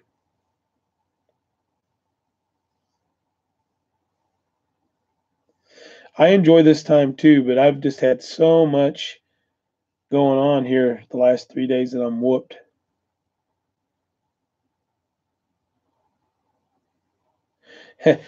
Stephanie, you ain't keeping us up late. This is known as the marathon live. We usually go 3, sometimes 4 hours.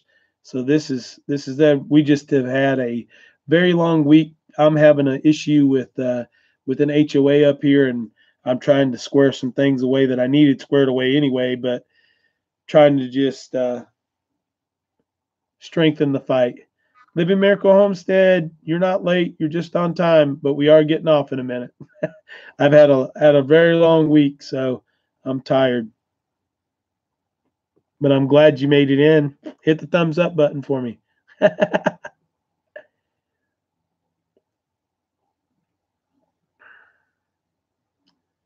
I've drank mead. I'm on the fence about it. Late night with Chris every Wednesday. Exactly.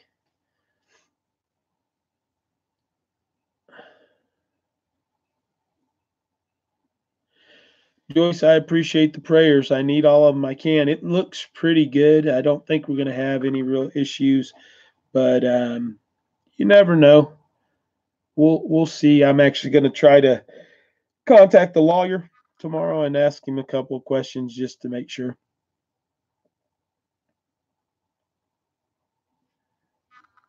You should add a day, Chris.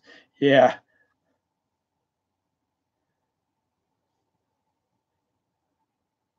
You could barter with mead for sure. You barter with honey. Honey itself is awesome. How many gallons of honey a year do you pull, the Bee Lady Apiary, on average? Thank you for the prayers.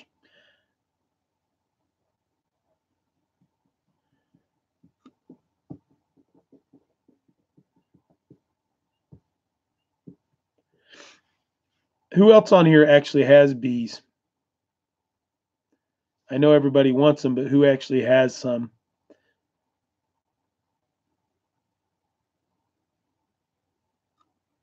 Look at that huge, there's a huge moth outside the window.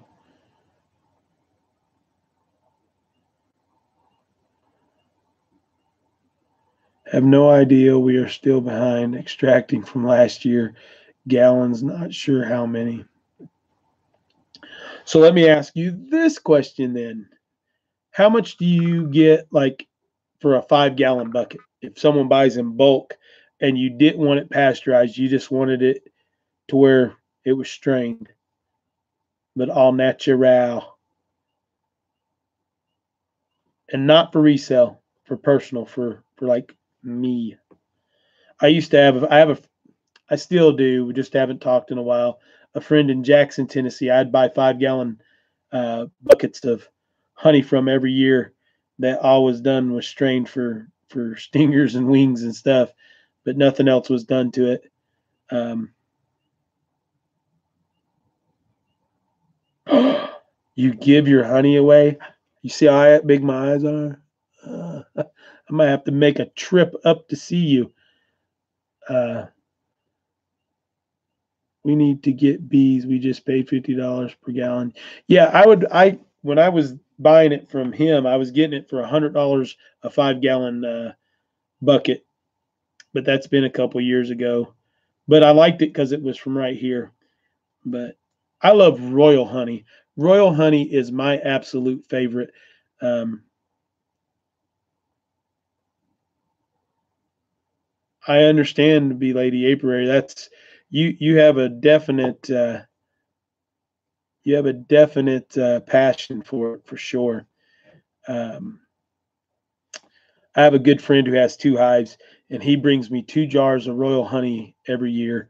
And I like to make when I get a chest cold or something. I like to make the goodness gracious, I can't think right now. I like to make tea with royal honey, and I eat it every morning, so I go through it pretty quick. So good night, the busy little house.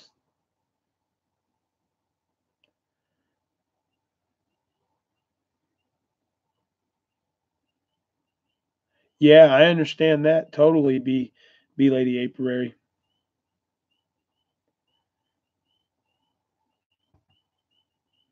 Royal honey is the when you get to the when you I don't know if it'd be the bottom where with the settlement when you first take it out. If you're just straining to get the wings and stuff out, if you'll let it set, from what I understand, it's the whiter honey at the bottom that's got more of the wax. Is called the royal honey. So you're not actually taking like it's just the particles. It's the thicker honey at the bottom. Like if you had let the grit, yes, the gritty honey. It's got more of the.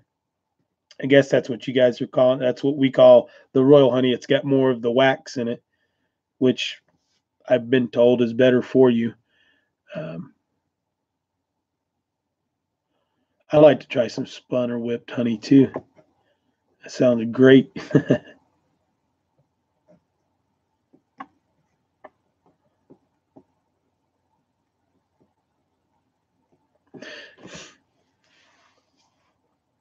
I might have to talk you into sending me a half gallon, and I'll pay for the shipping and stuff if we could figure out how to ship it without it busting, maybe in a plastic container, and then I can switch it over when we got here.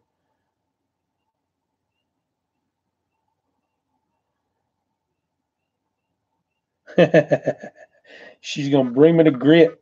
Love it. But I like honeys from different areas. That's the good part. You get the most benefit from eating the honey in your area when you're talking about allergies and stuff. But I love different honeys from different places. I love Florida honey from around the orange groves and stuff. And then a lot of the honey we have here is um, sugar maple, I guess. And then you have the locust too. Do you know that you add 1 10 whipped honey to 9 10 honey, and it changes it all to whipped? Huh, that's pretty cool. Yeah, my mouth is hot watering now too. I could sit here and eat. I could sit here like this with a spoon with a jar of honey and just eat. Tupelo honey, yeah. What's most of your honey? What do they feed off of in your area mostly? Biscuits and honey are a little bit awesome too, but I don't need any more biscuits.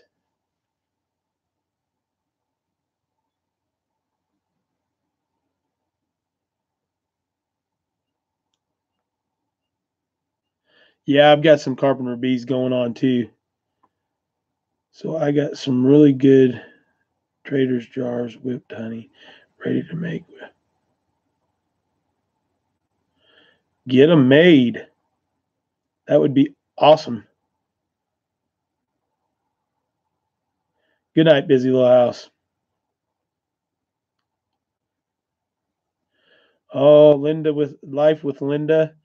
Oh man, I could be right there with you. I had a good friend in the Marine Corps that was Jewish, and his mom would make those, and oh, that was like so awesome. So you get a little bit of everything, huh? Okay.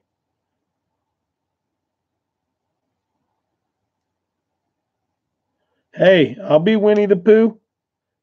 I'll be a Pooh Bear. Let me find the right heifer. Yeah.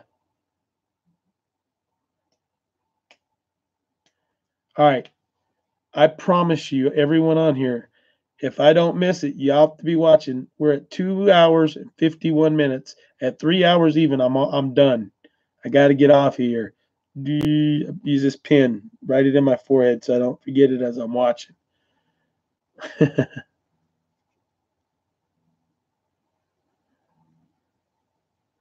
Oh, would you share that recipe, Life with Linda, or is that a family secret?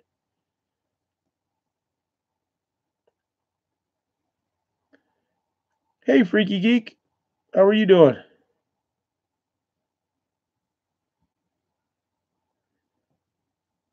Busy little house. You're supposed to be going to bed. You said that Mama needed to go to bed. Will you send that to? Would you send that to me? Will you email me that recipe? I would love that. For you all that don't know, that haven't spent a lot of time here, or haven't watched. Yeah, we have minutes left. Thank you for staying.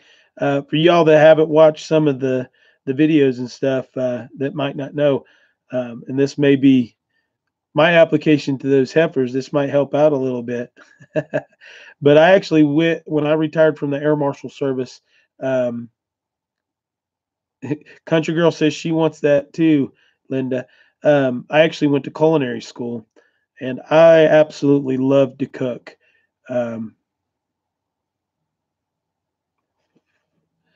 you don't have to send anything else that way. I'll pay for the honey if you want to send some, as far as the shipping and stuff goes. If you don't mind, if we can figure out a way to send it where it won't. I don't mind it being in plastic enough to send it, and then I can transfer. Uh, but yeah, so I love to cook. I'm pretty good cook. So I love to try new things, and I've actually never made honey cake. So I would love to make them. I know I've loved to eat them, but I think sitting here talking about honey, I haven't baked in my new oven. We've got the Pioneer Maiden wood cook stove that I have to get up and running and everything and going good for this year coming up for the winter. But we bought the new propane stove. Quit while I'm ahead. Okay. Um, but I haven't baked in it yet. So I may pick up the stuff tomorrow and make a video on cheesecake. I may make a cheesecake. And now that we've talked about honey all night tonight, I may make like a honey and apple cheesecake with a crumble crust tomorrow. Melo's still here too. You're supposed to be in bed. So I may do that.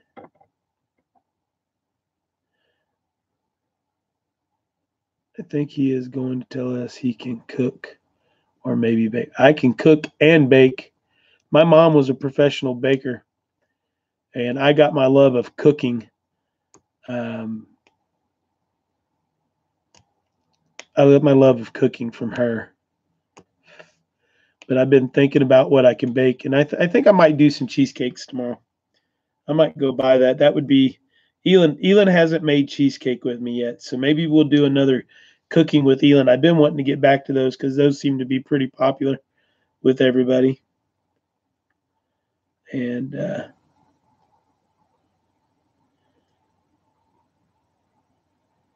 what is 15 more minutes?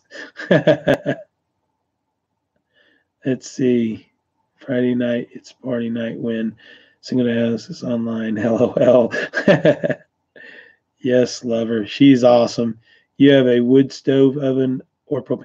I have both, B Lady Apiary. I have a Pioneer Maiden wood cook stove, and then I have a actually two oven propane gas stove as well.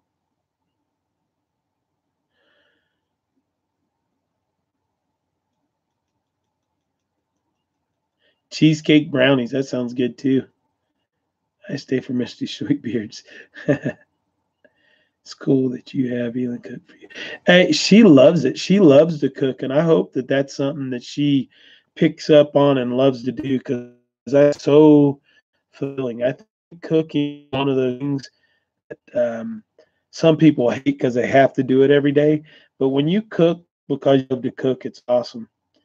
You this saying on the back of the shirt, no one can see it. Yeah, I know. But I like it here too. See, so Elin does this to my beard a lot. So she'll grab it and start wearing my beard like, or maybe up like this. What do you guys think? And curl it. What do you think? Would that be good? You have to separate the gray.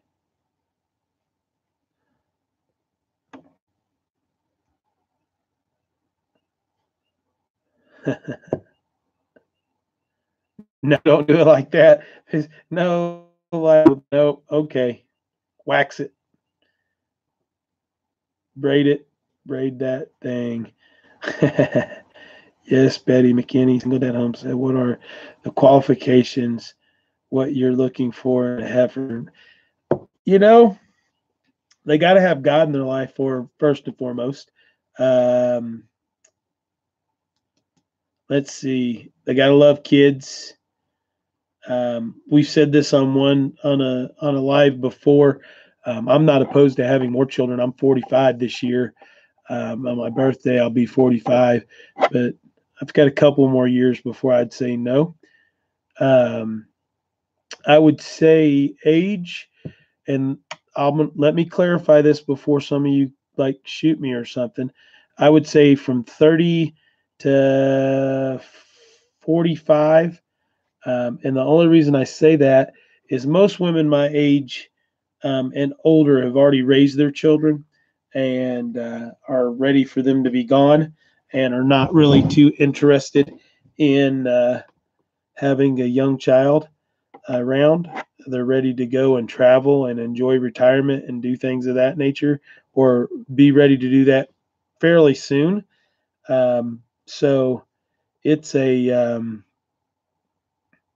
I guess that 30 to 45 age range kind of keeps that door open. I would date somebody that was older than that. But they would have to, they'd have to really prove that they were wanting to be there for the long haul. So, uh, remember Matthew 7:8, the King James Version. You shall know them by their fruits. Do men gather grapes or thorns and figs and thistles? Absolutely. So I mean, it's what I can't answer that question. I'm letting God pick this time. I've done did a pretty bad job at it the last. I've been married twice, guys. The first marriage was a wonderful woman that just couldn't handle the job that I did and understand we were only married for about a year. And then the second one turned out to be totally the opposite. Um, totally the opposite than what I thought. So my choice making is not good. So um, Joyce, I let put that application if you weren't married. They definitely can't be married. So look at their life. What have they? Yeah, I mean, people have issues. They've had issues that can be. Yeah, I think Elon is a good fruit that everybody can kind of see and see what's going on. So that's why his mom and I just approved the application. We've got discriminating. Yeah, I think Mims and my mom are now in cahoots. Yeah, I mean, I can tell you a definite don'ts. If you have children and they don't live with you, um, that's something I'm gonna look at real hard of why. And I guess there's reasons, but you know, it's one of those things where if you have a child as a woman, uh, and they're no longer, I mean, older children are one thing, but if you have kids that you have no custody of or anything, or that aren't there, and you're not part of their lives, you're definitely not going to be part of mine, because it's just that's something I can't understand. I don't understand it with her mom. So how long? Yes. How long do I have to look at what? It's 3 o'clock. We got to go. Yep. Mello, I can tell you're a good mom. That's awesome.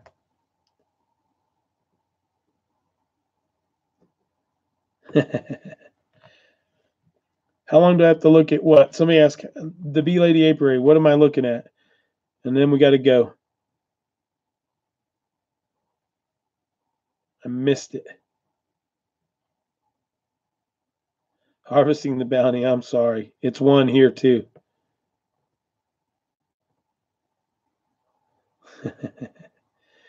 All right, guys. As always, God bless. Live with what God gives you.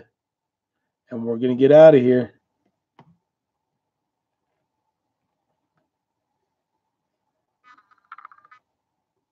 Good night.